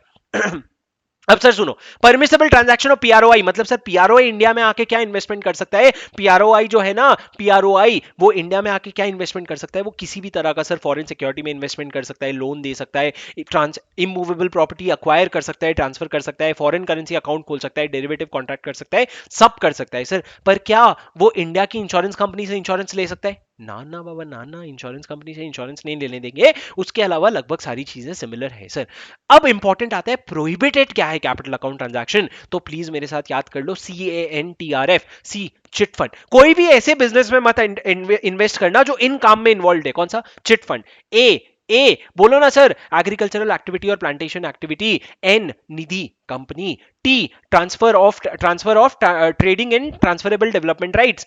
Are real estate business. F आप कंस्ट्रक्शन ऑफ फार्म हाउस में, फार्म हाउस के कंस्ट्रक्शन में ये 6 बिजनेस में ना आप इन्वेस्ट नहीं कर सकते। लेकिन सर रियल एस्टेट बिजनेस में 3 चीजें नहीं आएगी, रियल एस्टेट बिजनेस में 3 चीजें नहीं आएगी। पहला है development of township, construction of residential commercial properties, roads, bridges etcetera, और रजिस्टर्ड रीट्स। कौन सी 3 चीजें नहीं आएगी? Development of township, construction of residential commercial और रोड्स ब्रिजेस, और रजिस्टर्ड रीट्स। मतलब क्या सर, क्या मैं एक ऐसे कंपनी में इन्वेस्ट कर सकता हूं जो टाउनशिप के डेवलपमेंट में इन्वॉल्व है? बिंदास कर सकते हो सर। मेरे को एक बात बताओ, जो बाहर का पर्सन रेसिडेंट आउटसाइड इंडिया है, मेरा एक भाई है ऋषभ जो यूके में रहता है, क्या वो person resident and outside India India में आके चिट्टी खेल सकता है, चिट फंड में इन्वेस्ट कर सकता है? सर चिट फंड के बिजनेस में मत इन्वेस्ट करना, लेकिन तुम चिट में इन्वेस्ट कैसे कर सकते हो? तुमको इन्वेस्ट अगर करना है ना, तो तुमको रजिस्ट्रार ऑफ चिट्स या फिर स्टेट गवर्नमेंट के ऑफिसर्स का अप्रूवल लेना पड़ेगा और आरबीआई के टर्म्स एंड कंडीशंस का कंप्लायंस करना पड़ेगा। तब तुम एज अ प्लेयर, तुम एज अ कॉन्ट्रीब्यूटरी उसमें इन्वेस्ट कर सकते हो, लेकिन एज अ बिजनेस मत इन्वेस्ट करना। अब सर सुनो, कोई भी पर्सन रेसिडेंट इन इंडिया बाहर नॉर्थ कोरिया के साथ कोई भी ट्रांजैक्शन नहीं करेगा। अब सर आ जाते हैं एक्सटर्नल कमर्शियल बोरिंग्स में। Sir actually external commercial borings के पहले ना अपन एक्सपोर्ट वेक्सपोर्ट वो बाकी सारी चीजें खत्म करते हैं, फिर एक्सटर्नल कमर्शियल बोरिंग पे आएंगे। अब सर एक्सपोर्ट पे आ जाते हैं, सबसे इंपॉर्टेंट पार्ट है एक्सपोर्ट। अब एक्सपोर्ट क्या होता है सर? एक्सपोर्ट मतलब आप इंडिया के बाहर गुड्स बेच रहे हो, सर्विसेज बेच रहे हो, सॉफ्टवेयर बेच रहे हो, तो वो एक्सपोर्ट में आ जाता है। जब आप एक्सपोर्ट की बात करो ना, दो इंपॉर्टेंट फॉर्म आपके दिमाग में आना चाहिए, फॉर्म ईडीएफ और फॉर्म सॉफ्टेक्स। फॉर्म ईडीएफ और सॉफ्टेक्स। ईडीएफ कब फाइल होता है? एक्सपोर्ट डिक्लेरेशन फॉर्म कब फाइल होता है? जब आप गुड्स एक्सपोर्ट कर रहे हो। सॉफ्टेक्स कब फाइल होता है? जब आप सॉफ्टवेयर एक्सपोर्ट कर रहे हो। तो सर एक्सपोर्ट किसके थ्रू कर रहे हो? कस्टम के थ्रू कर रहे हो। गुड्स एक्सपोर्ट कर रहे हो तो ईडीएफ फाइल कर देना, सॉफ्टवेयर एक्सपोर्ट कर रहे हो तो सॉफ्टेक्स फाइल कर देना। उसमें सर आपको क्या लिखना पड़ेगा पता है? उसमें आपको क्या लिखना पड़ेगा? एक सेकंड, मैंने आपको एक चीज तो बताया ही नहीं। फॉरेन एक्सचेंज मैनेजमेंट का export of goods and services regulation 2015 है ये। सर ये कौन से सेक्शन से फ्लो हो रहा है? ये सेक्शन 7 से फ्लो हो रहा है, ठीक है। तो ये foreign exchange management export of goods and services regulation है। अब मेरी बात सुनो, मेरी बात सुनो, मेरी बात सुनो। सर अगर आप गुड्स एक्सपोर्ट कर रहे हो तो ईडीएफ दे देना, सॉफ्टवेयर एक्सपोर्ट कर रहे हो तो सॉफ्टेक्स दे देना। उस एक्सपोर्ट फॉर्म में आप क्या डिक्लेयर करोगे? आप पूरा पर्टिकुलर्स डिक्लेयर करोगे और फुल एक्सपोर्ट वैल्यू डिक्लेयर करोगे। फुल एक्सपोर्ट वैल्यू मतलब क्या? कितना पैसा मिलने वाला है। लेकिन अगर फुल एक्सपोर्ट वैल्यू असर्टेनेबल नहीं है तो तुम उसको ओवरसीज मार्केट में कितने में बेच पाते? तुम उसको ओवरसीज मार्केट में कितने में बेच पाते? वो amount expected to be received, उसको फुल एक्सपोर्ट वैल्यू लिख दो अगर असर्टेनेबल नहीं है तो। और आप साथ में ये अफर्मेशन दे देना कि हमको पूरा भरोसा है फुल एक्सपोर्ट वैल्यू रियलाइज हो जाएगा। ये गुड्स और सॉफ्टवेयर के केस में। अब सर्विसेज के केस में आपको कोई फॉर्म नहीं फाइल करना पड़ेगा, ना ही कोई फॉर्म फाइल करना पड़ेगा और आपको डिक्लेरेशन भी नहीं देना पड़ेगा। पर आपको यह जिम्मेदारी जरूर रहेगी कि भैया पैसे ना रिकवर कर लेना। अब सर कुछ एग्जेम्पशंस है, कुछ एग्जेम्पशंस हैं जिसमें आपको डिक्लेरेशन नहीं देना पड़ता। सिंपल हिंदी में बताऊंगा सर, अगर आप फ्री में गुड्स इंडिया के बाहर भेज रहे हो एज अ सैंपल, या फिर आप इंडिया के बाहर कोई चीज रिपेयर के लिए भेज रहे हो जो इंडिया वापस आ जाएगी, या फिर आपने कोई इंडिया इंपोर्ट किया था कोई सामान और उसको एक्सपोर्ट कर रहे हो वापस, या फिर सर आपने इंडिया मंगवाया, आपने बाहर एक्सपोर्ट कर दिया था, उसमें कुछ डिफेक्टिव निकला तो अब आप रिप्लेसमेंट या फिर कॉम्पनसेशन के लिए अगर आप एक्सपोर्ट कर रहे हो, मतलब सर बेसिकली अगर फ्री में दे रहे हो, आपको रिटर्न में कोई कंसिडरेशन नहीं मिलेगा, तो आपको एक्सपोर्ट डिक्लेरेशन नहीं देना पड़ेगा। क्या क्या चीज का एक्सेप्शन है? डिक्लेरेशन का एक्सेप्शन है। लेकिन सर सुनो, अगर आप गिफ्ट दे रहे हो ना, gift of goods accompanied by declaration, अगर आप किसी को गिफ्ट दे रहे हो ना, तो गिफ्ट की वैल्यू अगर 5 लाख रुपए से कम है, गिफ्ट की वैल्यू अगर 5 लाख रुपए से कम है तो डिक्लेरेशन नहीं देना पड़ेगा। लेकिन अगर 5 लाख रुपए से ज्यादा है तो आपको डिक्लेरेशन देना पड़ेगा। लेकिन सर कौन सा डिक्लेरेशन? ईडीएफ। लेकिन 5 लाख से कम है ना, तो एक जनरल डिक्लेरेशन देना पड़ेगा कि भैया वैल्यू जो है वो 5 लाख रुपए से कम है। उसके अलावा बहुत और चीजें हैं सर, जैसे कि अगर आपने एयरक्राफ्ट इंडिया के बाहर भेजा रिपेयर के लिए और वो 6 महीने के अंदर अंदर वापस आ गया, या फिर आपने इंडिया में एक एयरक्राफ्ट को अनलिस्ट कर दिया, डी रजिस्टर कर दिया और उसको बाहर ओनर के पास वापस भेज दिया, लेसर के पास वापस भेज दिया, तो ये सारी चीजें एक्सपोर्ट में नहीं आएगी, आपको डिक्लेरेशन नहीं देना पड़ेगा बेसिकली। अब सर सुनो, अगर आप एक्सपोर्टर का काम करते हो ना, तो आपको एक IEC code, importer exporter code की जरूरत होती है। वो कोड सर, वो कोड आप हर जगह जहां पे भी फाइलिंग करोगे, डिक्लेरेशन करोगे, वहां पे आपको वो कोड में वो कोड जो है मेंशन करना पड़ेगा। अब सर सुनो, फॉर्म ईडीएफ का और फॉर्म सॉफ्टेक्स का फाइलिंग कैसे होता है? फॉर्म ईडीएफ किसको दोगे आप? कमिश्नर ऑफ कस्टम को। कितने कॉपी दोगे? 2 कॉपी दोगे। कमिश्नर ऑफ कस्टम उस चीज का क्या करेगा? उसको वेरीफाई और ऑथेंटिकेट करेगा। ये 2 इंपॉर्टेंट वर्ड है, वेरीफाई करेगा और ऑथेंटिकेट करेगा। वेरीफाई ऑथेंटिकेट करने के बाद क्या कर लेगा? ओरिजिनल डिक्लेरेशन जो है वो आरबीआई ऑफिस को भेज देगा, और जो डुप्लीकेट है ना उसको ऑथराइज डीलर को सबमिट कर देगा। किसको? सॉरी, जो ओरिजिनल है वो तो आरबीआई को ऑफिस को भेज देगा, जो डुप्लीकेट है ना वो वापस कर देगा मेरे को, और मेरे को बोलेगा जाके तू ऑथराइज डीलर को दे दे। मैं ऑथराइज डीलर को दूंगा, वो उसको रिटेन करेगा। सर सिमिलरली जब फॉर्म सॉफ्टेक्स की बात आती है तो उसका 3 कॉपी मेरे को देना पड़ेगा concerned officer of ministry of information technology, जहां पे भी हो सर, वो स्पेशल इकोनॉमिक जोन में हो, एसटीपीआई सॉफ्टवेयर टेक्नोलॉजी पार्क हो, या कहीं पे भी फ्री ट्रेड जोन में हो, जहां पे भी मिनिस्ट्री ऑफ इंफॉर्मेशन टेक्नोलॉजी है ना, उसको मेरे को देना पड़ेगा फॉर्म सॉफ्टेक्स। 3 कॉपी देनी पड़ेगी। एक कॉपी आरबीआई के पास जाएगी, एक कॉपी मेरे को वापस करेगा कि ऑथराइज डीलर को दे दे, और तीसरी कॉपी खुद रिटेन कर लेगा। Sir ministry of information technology इसका क्या करेगा? वो उसको सर्टिफाई करेगा कि भैया हाँ ये करेक्ट है, ये सही बोल रहा है। ये करके सर आप फॉर्म ईडीएफ और फॉर्म सॉफ्टेक्स का फाइलिंग कर दोगे। अब सर सुनो, जब आप फाइलिंग करने जा रहे हो ना, तो आपसे एडिशनल एविडेंसेस मांगे जा सकते हैं, जैसे कि क्या, कि आप मेरे को ये प्रूव करो कि आप जो एक्सपोर्ट कर रहे हो ना, आप पर्सन रेसिडेंट इन इंडिया हो और आपका इंडिया में प्लेस ऑफ बिजनेस है। आप हमको ये प्रूव करके दो कि आप रेसिडेंट हो। दूसरा, आप हमको ये प्रूव करके दो कि ये माल जहां जा रहा है ना, भाई माल मतलब सामान, ठीक है, ये जो माल जहां जा रहा है ना, माल जहां जा रहा है ना, वो जहां जा रहा है वो फाइनल डेस्टिनेशन है, उसके अलावा कोई हिडन डेस्टिनेशन नहीं है। और तीसरा जो वैल्यू आपने लिखा है वो फुल एक्सपोर्ट वैल्यू है। अगर आप चाहें ना तो इसके लिए वैल्यूएशन भी करवाएंगे हम, लेकिन सर 3 चीजें आपको डिक्लेयर करना पड़ सकता है। आरडीवी, रेसिडेंट हो आपने फाइनल डेस्टिनेशन पे भेज रहे हो और जो वैल्यू है जो लिखा है वही फुल एक्सपोर्ट वैल्यू है। अब सर सुनो, जब एक्सपोर्ट होता है ना तो सबसे इंपॉर्टेंट चीज क्या होता है? पैसों का रियलाइजेशन। पैसे रियलाइजेशन करने हैं हमको पैसों के, तो सर लॉ क्या कहता है पता है? रियलाइज कर लेना एज पर दिस रेगुलेशन। लेकिन अगर तुम रियलाइज करने की जगह अगर गुड्स को वापस भी ले आ रहे हो ना, अगर गुड्स को वापस भी ले आ रहे हो ना, उसको डीम्ड रियलाइजेशन मान लिया जाएगा। अब सर कितने समय में रियलाइज करना चाहिए? मेरे तरफ देखो, कितने समय में रियलाइज करना चाहिए? जब आपने एक्सपोर्ट किया तो within 9 months from the date of shipment generally आपको रियलाइज कर लेना चाहिए। इंपोर्ट का पेमेंट 6 महीने में करने बोला था, रियलाइजेशन के लिए हम आपको 9 महीने का समय दे रहे हैं। ये जनरल रूल है सर। अगर आप एक्सपोर्ट कर रहे हो या आप अगर special economic zone, export oriented unit, ये सारे अलग अलग अनोखी जगह से भी एक्सपोर्ट कर रहे हो ना, तो भी 9 महीने के अंदर रियलाइज करना पड़ेगा।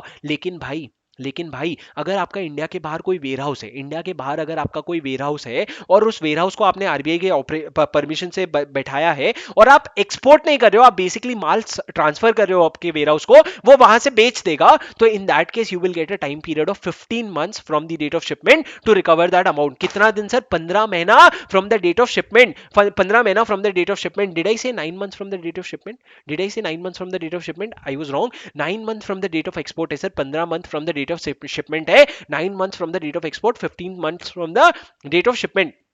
अब सर ये जो 9 महीना 15 महीने का समय है, क्या ये पत्थर में लिखा है कि इसको बदल भी सकते हैं? अगर ऑथराइज डीलर या आरबीआई चाहे ना तो वो आपको थोड़ा सा एक्सटेंशन भी दे सकता है। सर अगर आप गुड्स का एक्सपोर्ट कर रहे हो, तो उसमें डेट ऑफ एक्सपोर्ट क्या होगा? जो आपके इनवॉइस का डेट है उसको डेट ऑफ एक्सपोर्ट माना जाएगा। मतलब सर नॉर्मल एक्सपोर्ट में 9 months from the date of export, अगर आप वेयर हाउस को भेज रहे हो तो 15 months from the date of shipment, और अगर सॉफ्टवेयर का एक्सपोर्ट है ना 9 months from the date of invoice, इतने में आपको कलेक्शन करना पड़ेगा। अब सर जब आप ना फॉर्म ईडीएफ वगैरह फाइल करने जा रहे हो ना, उसके साथ आपको सारे डॉक्यूमेंट्स नहीं देने होते, लेकिन उसके 21 डेज के अंदर सर ये एमसीक्यू में आता है, मेरी बात सुन लो, उसके 21 डेज के अंदर आपको ना सारा का सारा जो भी आपका डॉक्यूमेंट्स है वो सबमिट करना पड़ता है। अगर 21 दिन में नहीं कर पाए तो आपको फर्दर एक्सटेंशन मिल भी सकता है, नहीं भी मिल सकता है। अब सर सुनो, अब सर सुनो, कभी क्या ऐसा भी होता है, हाँ सर अगर आप पेमेंट नहीं ला रहे हो ना, अगर आप 9 महीने के अंदर 15 महीने के अंदर पेमेंट ले आना चाहिए, अगर आप पेमेंट नहीं ला रहे हो ना तो आरबीआई आप पे ऑर्डर पास कर सकता है, आपको ये तक बोल सकता है कि माल उठा के तू वापस ले आ, लेकिन आपके ऊपर आरबीआई ऑर्डर पास कर सकता है। सर क्या एडवांस पेमेंट ले सकते हो आप एक्सपोर्ट के अगेंस्ट? हाँ, आप बोल रहे हो मैं 1 साल बाद एक्सपोर्ट कर दूंगा, आज तू मेरे को एडवांस पेमेंट दे दे, तो सर आप एडवांस पेमेंट ले सकते हो, लेकिन हमारे कुछ कंडीशन है कि आप 1 साल के अंदर शिपमेंट कर देना। आज अगर आपने एडवांस पेमेंट लिया है तो 1 साल के अंदर शिपमेंट कर देना, आज अगर एडवांस पेमेंट लिया है तो 1 साल के अंदर शिपमेंट कर देना। लेकिन सर 1 साल में भी इंटरेस्ट तो भरना पड़ेगा, तो इंटरेस्ट कितना भरोगे sir? The rate of interest will be यहां पे लाइबोर के बाद ब्रैकेट में लिखो और अदर एप्लीकेबल बेंचमार्क। मतलब क्या सर? लाइबोर या कोई भी और एप्लीकेबल बेंचमार्क है उसमें 1% जोड़ दो, उससे ज्यादा इंटरेस्ट मत देना। The rate of interest on advance payment shall be less than LIBOR और any other applicable benchmark and plus 1% और 100 बेस पॉइंट। और सर जो भी डॉक्यूमेंट्स होंगे ना एक्सपोर्ट रिलेटेड, वो उसी ऑथराइज डीलर के थ्रू रूट करना जिस ऑथराइज डीलर के थ्रू पैसे आए हैं। 3 कंडीशन क्या है सर? शिपमेंट 1 साल के अंदर हो जाना चाहिए, और अगर इंटरेस्ट का पेमेंट है तो इंटरेस्ट का पेमेंट ये परसेंटेज से कम होना चाहिए, और आपको रूट करना पड़ेगा। भाई सुन लो, जो इंटरेस्ट है ना, सुनो, अगर 1 साल तक आपने इंपोर्ट, 1 साल के लिए आपने एडवांस पेमेंट ले लिया, लेकिन 1 साल में आपने शिपमेंट नहीं किया, और उसके बाद अगर आप पैसे रिफंड करने की बात कर रहे हो या और इंटरेस्ट देने की बात कर रहे हो ना, तो आपको आरबीआई का प्रायर अप्रूवल लगेगा। आपको आरबीआई का प्रायर अप्रूवल क्यों लगेगा? क्योंकि शायद तुम हमारे साथ धोखा कर रहे हो, तुमको चाहिए असल में लोन ही था, तुमने जबरदस्ती एक्सपोर्ट का नाम दिखाया, एडवांस पेमेंट दिखाया, और अब वापस कर दे रहे हो एडवांस पेमेंट इंटरेस्ट के साथ। नहीं भैया, तुम आरबीआई का अप्रूवल लिए बिना रिफंड नहीं कर सकते, आरबीआई का अप्रूवल लिए बिना रिफंड नहीं कर सकते। पर सर अगर अग्रीमेंट ही ऐसा बना था कि आज एडवांस पेमेंट ले तो काम शुरू कर और 3 साल बाद एक्सपोर्ट करना, आज एडवांस पेमेंट ले, काम शुरू कर, 3 साल बाद एक्सपोर्ट करना, तो अगर अग्रीमेंट ऐसा कहता है तो ठीक है, हम फिर कुछ नहीं बोलेंगे, लेकिन अग्रीमेंट नहीं कहता है तो फिर हम परेशान कर देंगे। अब सर एक होता है प्रोजेक्ट एक्सपोर्ट मतलब क्या? जैसे कि अगर आप बड़े बड़े प्रोजेक्ट बना रहे हो बाहर जाके, उसमें डिफर्ड पेमेंट टर्म्स होते हैं कि भैया बाद में पेमेंट कर देना, या फिर उसमें टर्न की प्रोजेक्ट की बात होती है कि भैया हम आपको पूरा चालू करके, टर्न की मतलब चाबी घुमाओ चालू हो जाएगा, टर्न की प्रोजेक्ट बनाने की बात है, या फिर सिविल कंस्ट्रक्शन कॉन्ट्रैक्ट की बात है ना, तो बड़ी बड़ी बातें हैं। अगर ऐसी चीजों का अगर एक्सपोर्ट हो रहा है ना, तो सबसे पहले तो आपको प्रायर अप्रूवल लेना पड़ेगा अप्रूविंग अथॉरिटी का। अप्रूविंग अथॉरिटी कौन है सर? एग्जिम बैंक या ऑथराइज डीलर कोई भी अप्रूविंग अथॉरिटी हो सकता है, उसका आपको प्रायर अप्रूवल लेना पड़ेगा। और सर अगर लगेगा ना तो गारंटी भी दे सकते हैं। गारंटी कौन देगा? या तो इंडिया का कोई ऑथराइज्ड बैंक दे देगा, या फिर कोई पीआरआई जो एक एक्सपोर्ट करती है पीआरआई, वो भी पैसे दे सकती है, मतलब गारंटी दे सकती है। मतलब क्या, अगर रिलायंस एक्सपोर्ट करती है, रिलायंस कौन है? Person resident in India which is an export company, तो वो भी गारंटी दे सकती है, गारंटी इशू कर सकते हैं सर, क्योंकि इतने बड़े बड़े कॉन्ट्रैक्ट में इतने छोटे छोटे गारंटी लगते रहते हैं। ये हो गया सर आपका एक्सपोर्ट का प्रोविजन। अब एक्सपोर्ट से रिलेटेड सेक्शन 8 जो realisation and repatriation of export forex की बात करता है सर, इसके जो रेगुलेशंस है ना सेक्शन 8 के, ये आपके पेपर 6D के लिए बहुत इंपॉर्टेंट है। सेक्शन 8 के जो रेगुलेशंस है ये आपके पेपर 6D के लिए बहुत इंपॉर्टेंट है। ये क्या कहता है कि भैया तूने फॉरेन एक्सचेंज भेज दिया, तूने एक्सपोर्ट कर दिया ना, तो तेरी जिम्मेदारी है उसको रियलाइज करना, मतलब वहां पे रिकवर कर और रिपैट्रिएट करना इंडिया में, और इंडिया में रिपैट्रिएट करने के बाद उसको बैंक को देना और उसको इंडियन करेंसी में कन्वर्ट करना, ये सब तेरा काम है, ये तेरे को करना पड़ेगा। सेक्शन 8 कहता है कि भैया तुमको रियलाइज करके रिपैट्रिएट करना पड़ेगा। सर सेक्शन 9 कुछ एग्जेम्पशन देता है कि इन केसेस में आपको रियलाइजेशन रिपैट्रिएशन का प्रोविजन नहीं लगेगा। Sir for paper 4 not very important, for paper 6D very important. Sir external commercial boring पे आते हैं, ठीक है, आते हैं। छोटे छोटे प्रोविजन जो है वो पहले खत्म कर लेते हैं। ऑथराइज्ड पर्सन कौन होता है सर? ऑथराइज्ड पर्सन कौन होता है? ऑथराइज्ड पर्सन मतलब सेक्शन 10 ऑथराइज्ड पर्सन की बात करता है। वो पर्सन जिसको आरबीआई ने ऑथराइज किया, क्या करने के लिए सर? वो फॉरेक्स में डील करेगा। कैसे ऑथराइज करेगा सर आरबीआई? आप जाओ आरबीआई को एप्लीकेशन दो कि मैं ऑथराइज्ड पर्सन बनना चाहता हूं, आरबीआई आपका एप्लीकेशन देखेगा, ठीक लगेगा तो वो आपको ऑथराइज्ड पर्सन बना देगा। 4 तरह के ऑथराइज्ड पर्सन कौन होते हैं sir? Authorised dealer, money changer, offshore banking unit, या फिर कोई भी ऑथराइज्ड पर्सन, या फिर कोई भी ऑथराइज्ड पर्सन जो सेक्शन 10 में ऑथराइज हुआ है। जब ऑथराइज होता है ना तो वो राइटिंग में ऑथराइज होता है, ओरल ऑथराइजेशन नहीं होता है। और आपका ऑथराइजेशन रिवोक हो सकता है 2 केस में, या तो तुमने गलती की या फिर पब्लिक इंटरेस्ट, या तो तुमने गलती की, एपीएस फेल टू कंप्लाई, और पब्लिक इंटरेस्ट, इस 2 केस में आपका रिवोक हो सकता है, लेकिन अपॉर्चुनिटी ऑफ बीइंग हर्ड दिया जाएगा। अब सर सुनो, आपको अगर ऑथराइज्ड पर्सन बना दिया है ना, तो आपको फेमा के एक्ट का, रूल्स का, रेगुलेशन का, सबका भारी कंप्लायंस करना पड़ेगा। यहां तक कि अगर आपके पास कोई आ रहा है ना फॉरेन ट्रांजैक्शन करने के लिए, तो आपको उसको पूछना पड़ेगा कि भाई तू एक डिक्लेरेशन दे कि इससे फेमा का तो कोई ब्रीच नहीं होगा ना। अगर वो डिक्लेरेशन देता है तो तू ट्रांजैक्शन करने देना, अगर डिक्लेरेशन नहीं देता है ना तो तू ट्रांजैक्शन मत करना, तो डिक्लेरेशन नहीं देता है तो तू ट्रांजैक्शन मत करना। ये क्या था सर? ये था ऑथराइज्ड पर्सन के बारे में। तुम्हारा, हम ऑथराइज्ड पर्सन का हम तुम्हारा लाइसेंस कैंसिल भी कर सकते हैं। और सर अगर आप किसी भी ऑथराइज पर्सन से कोई भी पैसे ले रहे हो ना, तो वो पैसे उसी पर्पस के लिए यूटिलाइज करना जिस पर्पस के लिए लिए हैं, वरना क्या हो जाएगा? आपका डीम्ड कॉन्ट्रावेंशन हो जाएगा। अब सर सुनो सर, मेरे को एक चीज सिंपल सी बताओ, क्या आरबीआई किसी ऑथराइज्ड पर्सन का इंक्वायरी इन्वेस्टिगेशन कर सकता है? बिल्कुल कर सकता है सर, उसी ने उसको ऑथराइज्ड पर्सन बनाया है। उसको लग रहा है अगर कि जो डेटा तुम उनको दे रहे हो आरबीआई को उसका करेक्टनेस नहीं है, या फिर उसको लग रहा है कि तुम डेटा दे ही नहीं रहे हो, या फिर उसको लग रहा है कि तुम कंप्लाइंस नहीं कर रहे हो, तो वो आप पे इंक्वायरी बैठा सकता है। और जैसे ही आप पे इंक्वायरी या इंस्पेक्शन शुरू होगी ना, आपको उसको सारे डॉक्यूमेंट्स फाइल करने पड़ेंगे, जो भी नेसेसरी डॉक्यूमेंट्स है।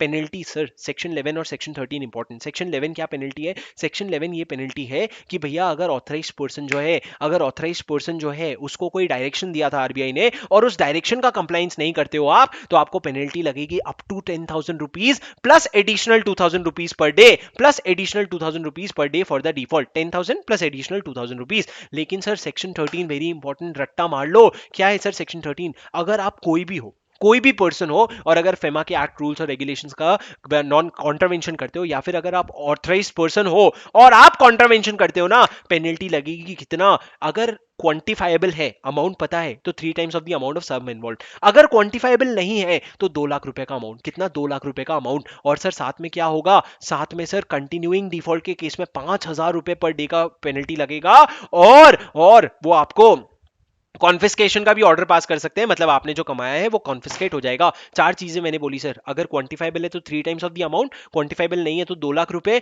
और आपका कॉन्फिस्केशन का भी ऑर्डर पास हो जाएगा, और कंटिन्यूइंग डिफॉल्ट में 500 रुपए पर डे का भी पेनल्टी लगेगा। ये कब सर? जब आपने कॉन्ट्रावेंशन कर दिया। पेपर 6D वालों के लिए हद से ज्यादा इंपॉर्टेंट पेनल्टी है, रट्टा मार लो। सेक्शन 13 फेमा का क्या पेनल्टी है। उसके बाद सर, अगर आप जितना फॉरेन सिक्योरिटी, फॉरेन करेंसी में ट्रांजैक्शन करना था उस लिमिट से ज्यादा अगर ट्रांजैक्शन करते हो, तो आपको पेनल्टी कितनी लगेगी? Up to 3 times of the sum involve and confiscation and jail up to 5 years. मतलब हद से ज्यादा ट्रांजैक्शन अगर कर रहे हो तो आपको 5 साल तक की जेल भी हो सकती है। सर जेल देखो ऊपर कहीं नहीं लिखा था, लेकिन अगर लिमिट से ज्यादा कर रहे हो ना सर, वो लिमिट क्या है वो आपके कोर्स में नहीं है। लिमिट से ज्यादा अगर कर रहे हो तो आपको जेल भी हो सकता है। उसके अलावा 3 times of the amount involve तो है ही, कॉन्फिस्केशन तो होता ही है। अब सर सुनो, अगर आप पे पेनल्टी लगा दी गई है ना, तो आपको कितने दिन के अंदर पेनल्टी का पेमेंट करना होता है? 90 डेज के अंदर पेनल्टी का पेमेंट करना होता है। अगर नहीं कर रहे हो ना 90 डेज के अंदर पेनल्टी का पेमेंट, तो आप पे क्या शुरू हो जाएगा? आपको जेल में डाल दिया जाएगा। कितने समय के लिए सर? अगर 1 करोड़ से कम की पेनल्टी थी तो 6 महीने तक के लिए जेल में डालेंगे। 1 करोड़ से ज्यादा की पेनल्टी थी तो आपको 1 साल तक के लिए जेल में डाल सकते हैं।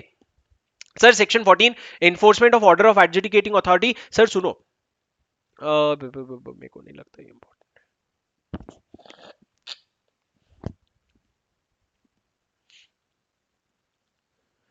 सर ये पढ़ लेना प्लीज, सेक्शन 14 बहुत ज्यादा इंपॉर्टेंट मेरे हिसाब से है नहीं, अपन ना आगे बढ़ते हैं। Sir section 15, actually section 14A power to of recovery to recover arrears of penalty. अगर पेनल्टी का आपने पेमेंट नहीं किया है, अगर आपने अरियर्स का पेमेंट नहीं किया है, तो एनफोर्समेंट डायरेक्टरेट, याद रखना फेमा में एनफोर्समेंट डायरेक्टरेट आ जाता है। फेमा में एनफोर्समेंट डायरेक्टरेट आ जाता है तो एनफोर्समेंट डायरेक्टरेट में असिस्टेंट डायरेक्टर के ऊपर का जो बंदा है ना, वो आपके अगेंस्ट रिकवरी प्रोसीडिंग शुरू करेगा। और वो वैसे ही रिकवरी करेगा जैसे इनकम टैक्स के अंडर प्रोविजन में रिकवरी होती है, वो वैसे ही रिकवरी करेगा जैसे इनकम टैक्स में होती है। सर अब एक बात बताओ, क्या कंपाउंडिंग अलाउड है फेमा में? कंपाउंडिंग मतलब क्या? माफी। क्या कंपाउंडिंग अलाउड है? हाँ sir, for contravention under section 13, मतलब सर जो जनरल कॉन्ट्रावेंशन है उसके लिए कंपाउंडिंग अलाउड है। किसको एप्लीकेशन दोगे सर? या तो आप एनफोर्समेंट डायरेक्टरेट को या आरबीआई के किसी ऑथराइज्ड ऑफिसर को एप्लीकेशन दोगे, या ईडी के ऑफिसर को या आरबीआई के ऑफिसर को एप्लीकेशन दोगे। कितने समय के अंदर? आपको कितने समय के अंदर वो नहीं पता सर, लेकिन जब आप एप्लीकेशन दोगे ना तो आरबीआई के पास 180 दिन है उसको कंपाउंड करने का। 180 दिन है कंपाउंड करने का। कंपाउंड मतलब क्या सर? आपको माफ करेगा। लेकिन सर जब आपको माफ कर देता है ना तो आपके सामने कोई फर्दर प्रोसीडिंग्स नहीं शुरू होंगी, कोई फर्दर प्रोसीडिंग ना इनिशिएट होगी ना कंटिन्यू होगी। मतलब सर कंपाउंडिंग जो है, आप एप्लीकेशन दोगे 180 दिन के अंदर आरबीआई रिवर्ट कर देगा, और रिवर्ट हो जाने के बाद जो कंटिन्यू हो गया है ना वो जो इनिशिएट हो गया है ना वो कंटिन्यू होगा, और अगर कुछ इनिशिएट नहीं हुआ है तो इनिशिएट नहीं होगा।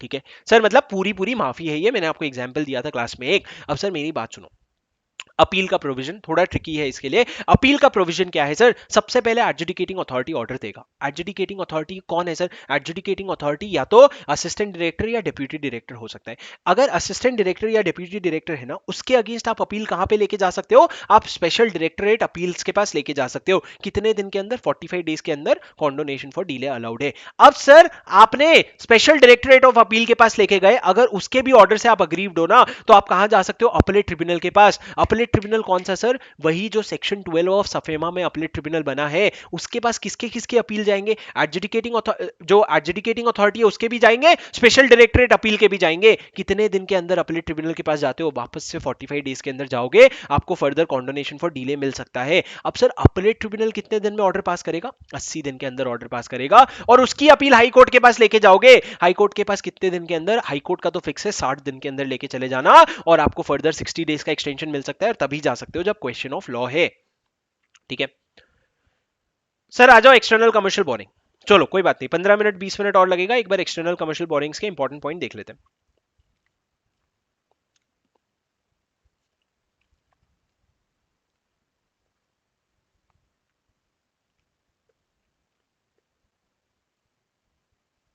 चलो, अरे ओवरसीज डायरेक्ट इन्वेस्टमेंट भी बचा है और ईसीबी भी बचा है। ठीक है, आ जाओ सर। एक्सटर्नल कमर्शियल बोरिंग में सबसे पहला इंपॉर्टेंट पॉइंट है ऑल इन कॉस्ट। क्या होता है ऑल इन कॉस्ट? मतलब तुम्हारा जितना भी खर्चा है, इंटरेस्ट का कॉस्ट है, ट्रांजैक्शन चार्ज है, प्रोसेसिंग चार्ज है, कोई भी खर्चा है ना, उसको ऑल इन कॉस्ट में इंक्लूड कर लेना। लेकिन दो चीजें ऑल इन कॉस्ट में इंक्लूड नहीं होती, एक तो कमिटमेंट फी हो गया, और दूसरा withholding of tax payable in India. जो आपने आईएनआर में टैक्स पे करने के लिए विथहोल्डिंग किया है वो नहीं होगा, और आपका कमिटमेंट फी नहीं होगा।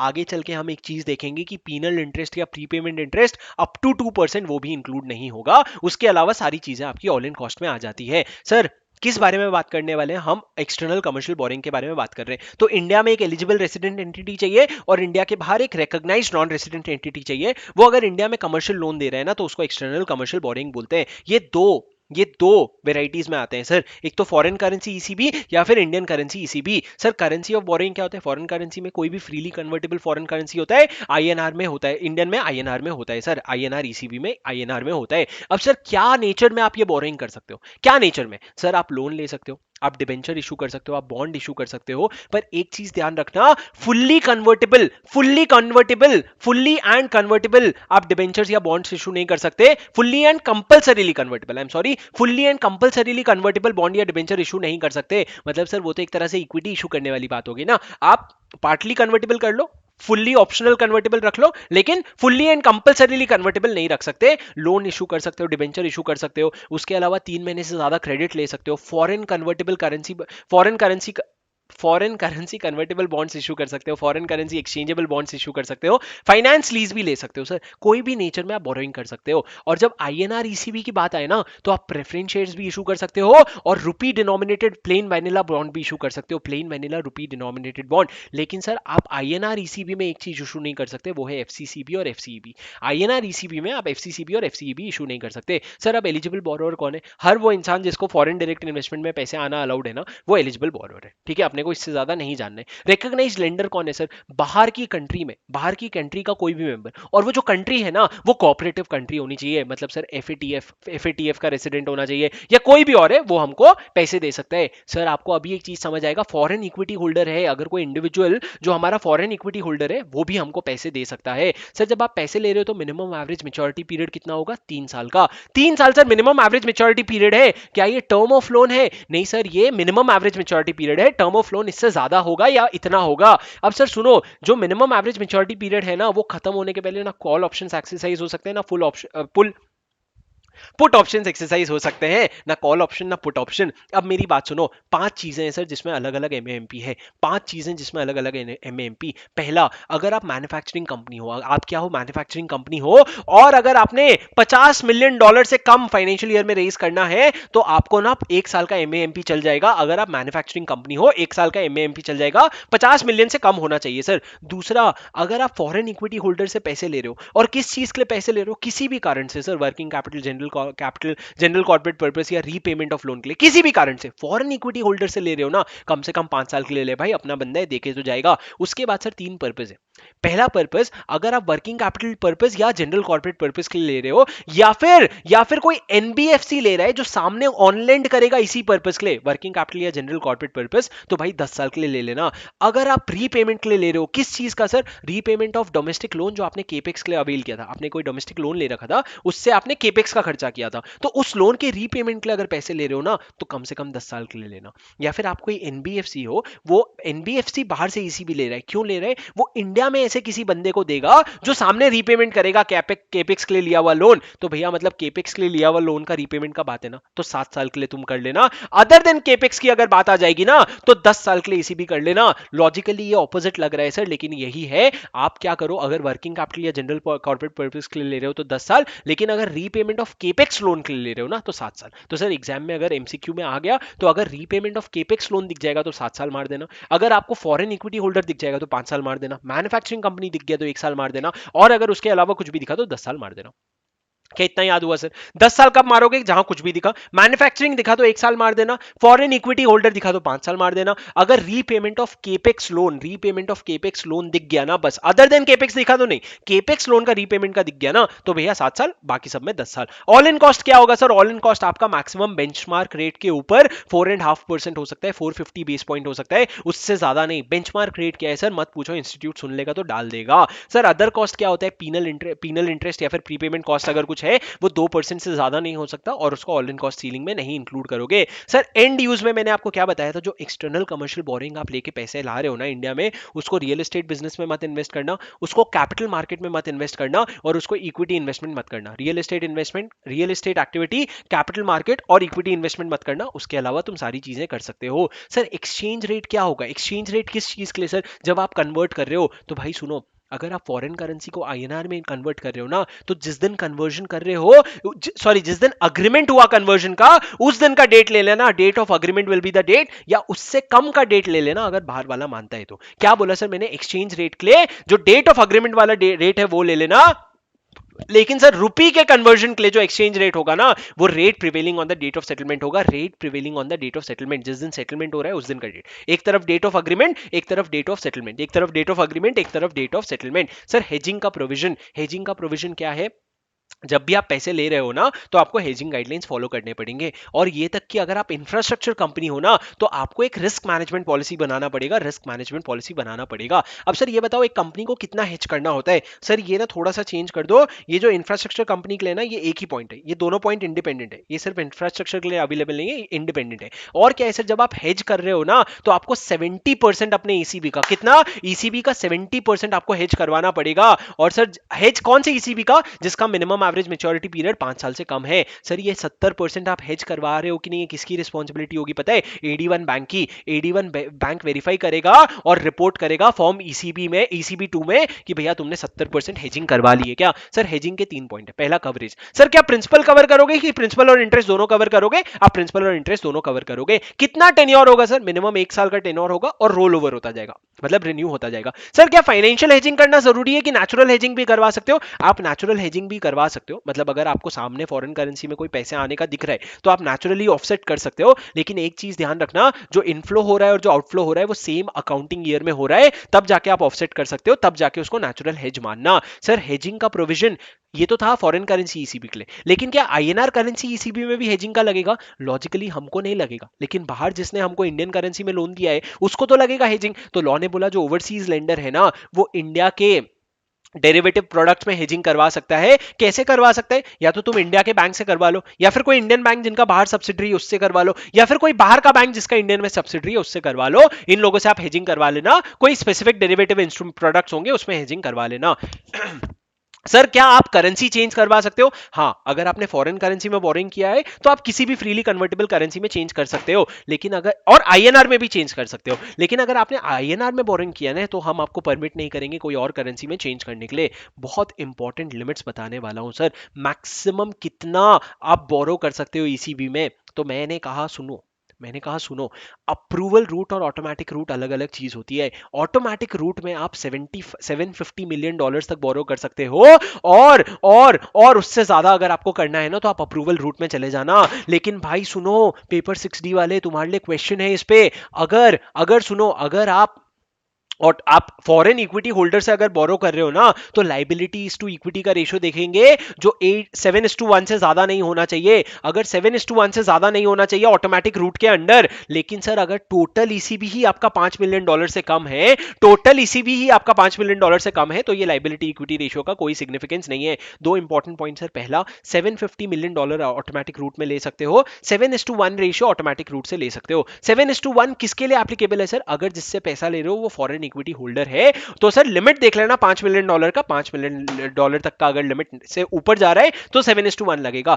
लेकिन टोटल ईसीबी बोरिंग अगर $5 मिलियन तक है तो आपको 7:1 की लिमिट नहीं लगेगी। सर अब जो आपने पैसे लिए हैं, आपने जो पैसे लिए हैं, क्या उसको आप कहीं पार्क कर सकते हो? पार्क, हाँ सर, आप उसको अब्रॉड भी पार्क कर सकते हो, इंडिया भी पार्क कर सकते हो। ऑप्शन नहीं है सर। अगर आप इंडिया के बाहर अगर खर्च करने वाले हो, वो जो पैसे हैं वो बाहर ही फॉरेन करेंसी में ही खर्च होने वाले हैं, तो तुम उसको अब्रॉड पार्क कर सकते हो। लेकिन अगर वो इंडिया में खर्च होने वाले ना, तत्काल प्रभाव से उसको इंडिया लाओ, भले तुम खर्चा बाद में कर लेना। तो सर सबसे पहले खर्चा कहां होने वाला है? अगर फॉरेन करेंसी में बाहर होने वाला है, तो तुम उसको वहां पे पार्क करो। कहां पे पार्क करोगे सर? आप डिपॉजिट्स में पार्क कर सकते हो, जिसकी रेटिंग एक लेवल की अच्छी है, ऊपर है, एक लेवल के ऊपर है रेटिंग। रेटिंग कौन देता है सर? रेटिंग मूडी देता है, एसएनपी देता है, फिच देता है, फिच इप्का देता है। ये तीनों का रेटिंग होता है। अब सर मूडी का अगर AA3 से ज्यादा रेटिंग है, क्या बोला मैंने? AA3 से ज्यादा रेटिंग है, और अगर उसके अलावा जो फिच इप्का और एसएनपी है उसका अगर AA- से ज्यादा बेटर रेटिंग है, तो आप उसमें इन्वेस्ट कर सकते हो। मतलब सर अच्छे रेटिंग वाली जगह डालो, ऐसा नहीं तुम्हारा पैसा डूब गया। दूसरा, ट्रेजरी बिल्स में भी इन्वेस्ट कर सकते हो, 1 साल मेच्योरिटी वाले,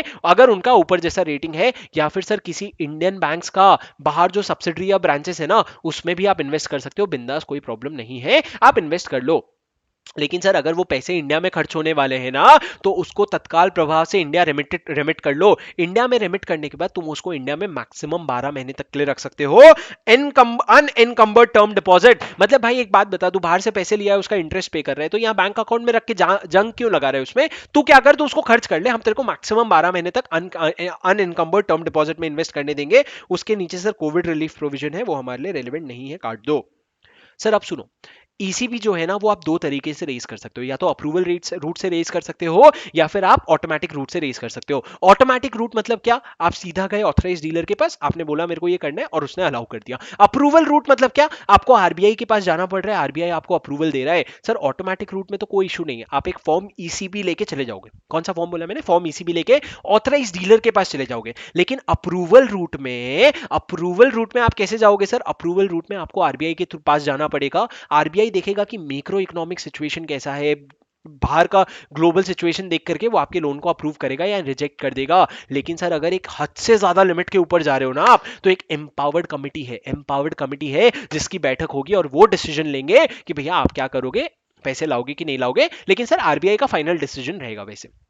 अब सर अगर आप ईसीबी रेज करना चाहते हो तो आपके लिए एक लोन रजिस्ट्रेशन नंबर लेना जरूरी है, वो आप फॉर्म ईसीबी फाइल करके लोन रजिस्ट्रेशन नंबर ले सकते हो। अब सर सुनो, अगर आपने जो ईसीबी लिया था उसमें कोई भी चेंजेस हुआ, चेंजेस मतलब क्या, अगर आपने इंटरेस्ट रेट कम कर दिया, अमाउंट बढ़ा दिया, कोई भी ऐसा चेंज हुआ ना, तो आपको एक रिवाइज्ड फॉर्म ईसीबी भर के इंटीमेट करना पड़ेगा। किसको इंटीमेट करोगे सर, AD1 बैंक को बोलोगे, जो जाके आरबीआई को बता देगा। कितने दिन के अंदर सर, जिस दिन चेंज इफेक्टिव हुआ ना उसके 7 दिन के अंदर अंदर कर देना। उसके अलावा सर आपको एक मंथली रिटर्न भी फाइल करना होता है, जो होता है form ECB 2। Form ECB 2 file करना होता है, किसको फाइल करोगे, वापस से ऑथराइज डीलर को, जो आरबीआई तक पहुंचा देगा। इस तरीके से फाइल करना आप ऑथराइज डीलर को कि वो आरबीआई तक 7 दिन के अंदर अंदर पहुंचा दे। सर ईसीबी 2 क्या होता है, एक मंथली रिटर्न होता है सर, जिसमें आपने कितना ड्रॉ डाउन किया, कितना इन्वेस्ट किया, कितना रिटर्न किया, क्या इंटरेस्ट है, सारी चीजें आती है, वो आप फॉर्म ईसीबी 2 में बता देना।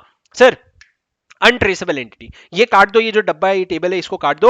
अनट्रेसेबल एंटिटी क्या है सर, अनट्रेसेबल एंटिटी क्या होती है, अनट्रेसेबल एंटिटी मतलब वो एंटिटी जो गायब है, 2 क्वार्टर लगा के 6 डॉक्यूमेंट्स भेजने के बाद भी गायब है। पिछले 2 क्वार्टर से आप पहुंचने की कोशिश कर रहे हो उन तक, कम से कम 6 रिटर्न कम्युनिकेशंस आपने भेज दिए, कोई रिस्पॉन्स नहीं आया है, और जब आप उनके जगह पे गए, entity was not found to be operative at the registered office address as per the record available, and entity have not submitted statutory audit certificate for the last 2 financial year. C point काट दो please, C point काट दो। मैंने क्या बोला भाई, 4 condition meet होने चाहिए, पिछले 2 क्वार्टर से गायब है, 6 कम्युनिकेशन का रिस्पॉन्स नहीं किया है उन्होंने, वो ऑपरेटिव नहीं है उनके रजिस्टर्ड एड्रेस पे, और स्टैट्यूटरी ऑडिटर का सर्टिफिकेट नहीं है पिछले 2 साल से। ये 4 कंडीशन अगर सेटिस्फाई होती है ना, तो आप अनट्रेसेबल एंटिटी बन जाते हो, मतलब एंटिटी का अता पता नहीं है। जैसे ही आप अनट्रेसेबल एंटिटी बन जाते हो ना, तो आपके अगेंस्ट 4 एक्शन होते हैं। सबसे पहला क्या, ऑथराइज डीलर क्या करेगा, आपके बिहाफ में फॉर्म ईसीबी बनाएगा और फॉर्म ईसीबी 2 बनाएगा और आरबीआई को फाइल कर देगा कि भैया ये तो अवेलेबल नहीं है, इसके पैसे हम आरबीआई को फाइल कर देते हैं। आरबीआई क्या करेगा, एक्सटर्नल डेट लाइबिलिटी में से वो अमाउंट हटा देगा, बोलेगा हमको तो ये पैसे नहीं देने। लेकिन सर जरूरी नहीं है कि बाहर वाला जिस बंदे ने हमको लोन दिया है वो भी हटाए, वो अपने बुक्स में रख सकता है। दूसरा सर, अगर आप अनट्रेसेबल एंटिटी बन गए तो आप जाके और कोई भी फ्रेश ईसीबी का एप्लीकेशन नहीं दे सकते। आपके बारे में एनफोर्समेंट डायरेक्टरेट को भी बताया जाएगा कि भैया ये ना अनट्रेसेबल एंटिटी हो गया है, और इनवर्ड रेमिटेंस आपका कोई भी आता होगा ना, उसको ऑटोमेटिक रूट में परमिट नहीं किया जाएगा। मतलब क्या sir, will not be permitted under automatic route. मतलब क्या, अब हर चीज के लिए आरबीआई का अप्रूवल लगेगा। ये कब लगेगा सर, जब आप अनट्रेसेबल एंटिटी हो गए। 4 चीजें होती है जब आप अनट्रेसेबल एंटिटी हो गए। पहला एक्सटर्नल कमर्शियल बोरिंग्स, पहला एक्सटर्नल, आपको एक रिवाइज्ड फॉर्म ईसीबी और ईसीबी 2 भरना पड़ेगा, और आप एक्सटर्नल डेट लाइबिलिटी में से वो पैसे काट दोगे। दूसरा, आप कोई और फ्रेश ईसीबी नहीं उठा सकते। तीसरा, एनफोर्समेंट डायरेक्टरेट को बताया जाएगा। चौथा, आपका कोई भी इनवर्ड रेमिटेंस और ऑटोमेटिक रूट से नहीं होगा। अब सर सुनो, उसके अलावा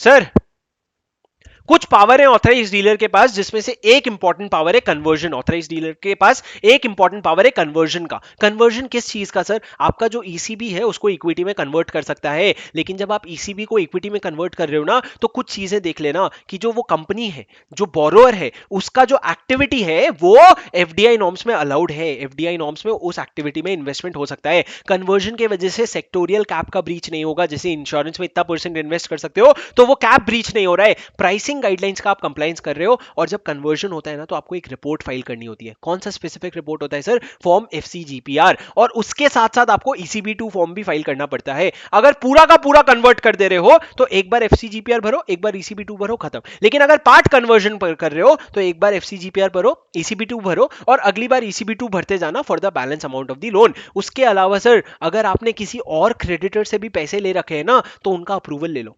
अगर वो अप्रूवल नहीं दे रहे तो कम से कम इतना सपोर्टिंग दिखा दो कि उनको पता है कि ऐसा कुछ कन्वर्जन हो रहा है। और उसके अलावा सर सबसे इंपॉर्टेंट कन्वर्जन रेशियो के लिए जब आप डॉलर को आईएनआर में कन्वर्ट करोगे तो आप कौन सा रेट लोगे sir? Rate as on the date of agreement वाला रेट लोगे, या उससे लोअर रेट लोगे अगर बाहर वाला मान जाता है तो। लेकिन सर आप इक्विटी शेयर्स इशू करोगे तो इक्विटी शेयर्स के लिए फेयर वैल्यू निकालना पड़ेगा, तो फेयर वैल्यू जो है आप डेट ऑफ कन्वर्जन के दिन ही निकालोगे। तो सर डेट ऑफ अग्रीमेंट वाले रेट पे कन्वर्ट करोगे और डेट ऑफ कन्वर्जन वाले दिन जो फेयर वैल्यू है उस पे इक्विटी शेयर्स निकालोगे।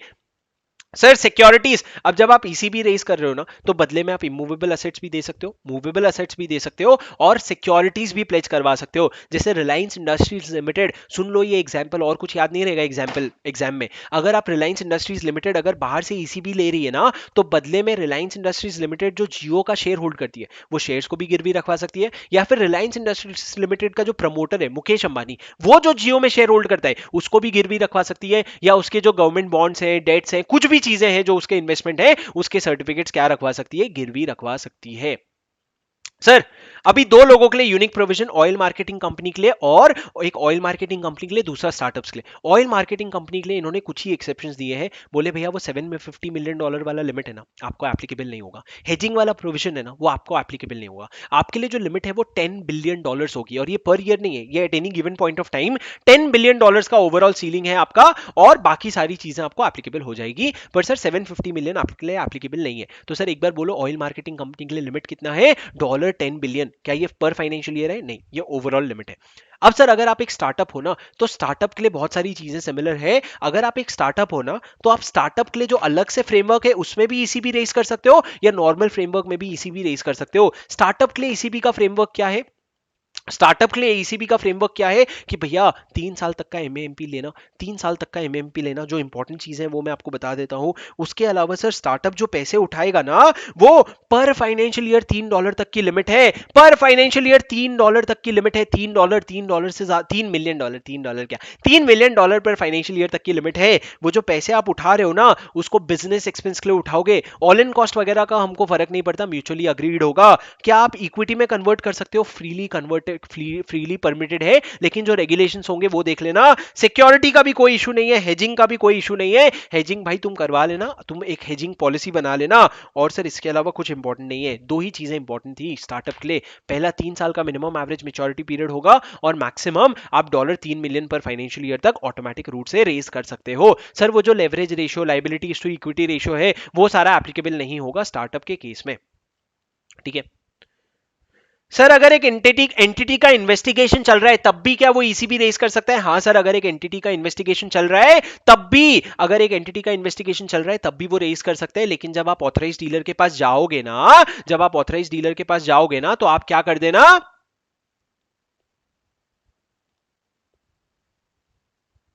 ये 10 मिलियन है क्या कि ये 3 बिलियन है? कि ये 3 बिलियन है? क्या बोल रहे हो? कर लेंगे, रुक जाओ दोस्तों, रुक जाओ, सुनो, कुछ भी नहीं है, कंफ्यूज मत करो, रुक जाओ। सर सुनो, अगर एक कंपनी का इन्वेस्टिगेशन चल रहा है तो वो भी एक्सटर्नल कमर्शियल बोरिंग्स रेज कर सकती है, लेकिन एक ही बात है कि भैया तुमको जाके ऑथराइज डीलर को बताना पड़ेगा मेरा इन्वेस्टिगेशन चल रहा है, फिर भी मैं पैसे रेज कर रहा हूं। सर उसके अलावा सुनो, अगर आप एक कंपनी हो जिसका सीआईआरपी चल रहा है ना तो आप एक्सटर्नल कमर्शियल बोरिंग तभी ले सकते हो अगर आपके रेजोल्यूशन प्लान में अप्रूव्ड है। मैंने क्या बोला? अगर आप एक कंपनी हो जिसका सीआईआरपी चल रहा है तो आप एक्सटर्नल कमर्शियल बोरिंग तभी ले सकते हो जब आपके रेजोल्यूशन प्लान में अप्रूव्ड है, उसके अलावा नहीं। सर एक और चीज डिसेमिनेशन जो मैंने क्लास में नहीं बताया था, ये सुन लो, एमसीक्यू में आ सकता है। डिसेमिनेशन ऑफ इंफॉर्मेशन, सर हमको ये भी तो पता चलना है ना कितने लोगों ने ईसीबी कितना रेज किया, तो आपको ना आरबीआई के वेबसाइट में मंथली इंफॉर्मेशन मिल जाएगा विद 1 मंथ लैग। मतलब सर अप्रैल का इंफॉर्मेशन जून में आएगा, इस तरीके से 1 मंथ लैग में आपको आरबीआई के वेबसाइट पे सारा इंफॉर्मेशन मिल जाएगा कि इस महीने में कितना ईसीबी रेज हुआ है और किसने रेज किया है। Last leg, overseas direct investment. Sir overseas direct investment मतलब क्या? एक इंडियन पार्टी बाहर इन्वेस्टमेंट कर रही है, एक इंडियन पार्टी बाहर के जॉइंट वेंचर या होली ओन सब्सिडरी में इन्वेस्टमेंट कर रही है, तो आप इन्वेस्टमेंट कर सकते हो। डायरेक्ट इन्वेस्टमेंट या फाइनेंशियल कमिटमेंट कर रहे हो। सर फाइनेंशियल कमिटमेंट क्या होता है? फाइनेंशियल कमिटमेंट मतलब देखो भाई, अगर इक्विटी में डाल रहे हो ना पैसा तो 100%, लोन दे रहे हो तो 100%, गारंटी दे रहे हो तो 100%, लेकिन अगर परफॉर्मेंस गारंटी दे रहे हो ना अपने जॉइंट वेंचर या होली ओन सब्सिडरी के बिहाफ में तो 50% लेंगे। सर यहाँ पे इंडियन पार्टी कौन है? यहाँ पे Indian party company, body corporate, LLP firm है, इंडिविजुअल नहीं है। और वो बाहर किस में इन्वेस्ट कर रही है? जॉइंट वेंचर में या होली ओन सब्सिडरी में इन्वेस्ट कर रही है। तो सर हम एक लिमिट बताएंगे, लिमिट के नीचे ऑटोमेटिक रूट, लिमिट के ऊपर अप्रूवल रूट। वो लिमिट क्या है सर? वो लिमिट याद कर लो, ओवरसीज डायरेक्ट इन्वेस्टमेंट का लिमिट है $1 billion per financial year and for up to 4% of the net worth of the Indian party। net worth मतलब क्या sir? paid up capital plus free reserves। ये आपका जो net worth है इसका 400% and 1 billion मतलब सर दोनों में से कोई भी लिमिट ब्रीच नहीं होनी चाहिए।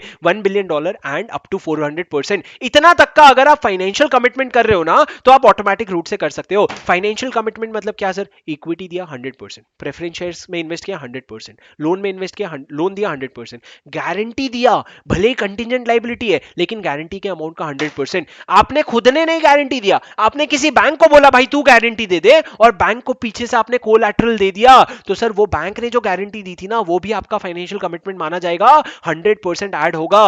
और सर लास्ट इंपॉर्टेंट, अगर परफॉर्मेंस गारंटी दी है ना तो परफॉर्मेंस गारंटी का सिर्फ 50% ऐड होगा फाइनेंशियल कमिटमेंट के कैलकुलेशन में। लेकिन सर जो फाइनेंशियल, जब परफॉर्मेंस गारंटी अगर कल को इन्वोक हो जाती है, सुनो, आपने लिमिट के अंदर ऑटोमेटिक रूट से अप्रूवल, ऑटोमेटिक रूट से कर लिया, अप्रूवल नहीं लिया, और कल को जब परफॉर्मेंस गारंटी इन्वोक हो जाती है, उसके वजह से जो कैश आउटफ्लो हो रहा है ना वो ऑटोमेटिक रूट के लिमिट से ऊपर है, तो आपको आरबीआई का अप्रूवल लेना पड़ेगा कोई भी पैसे भेजने के पहले। मतलब सर अगर परफॉर्मेंस गारंटी का आपने कैलकुलेशन के वक्त तो 50% लिया था, लेकिन जब इन्वोक हुआ अगर 100% पे आउट हो गया और वो जो 100% पे आउट है वो लिमिट के ऊपर है, तो आपको क्या करना पड़ेगा? आपको अप्रूवल लेना पड़ेगा आरबीआई का।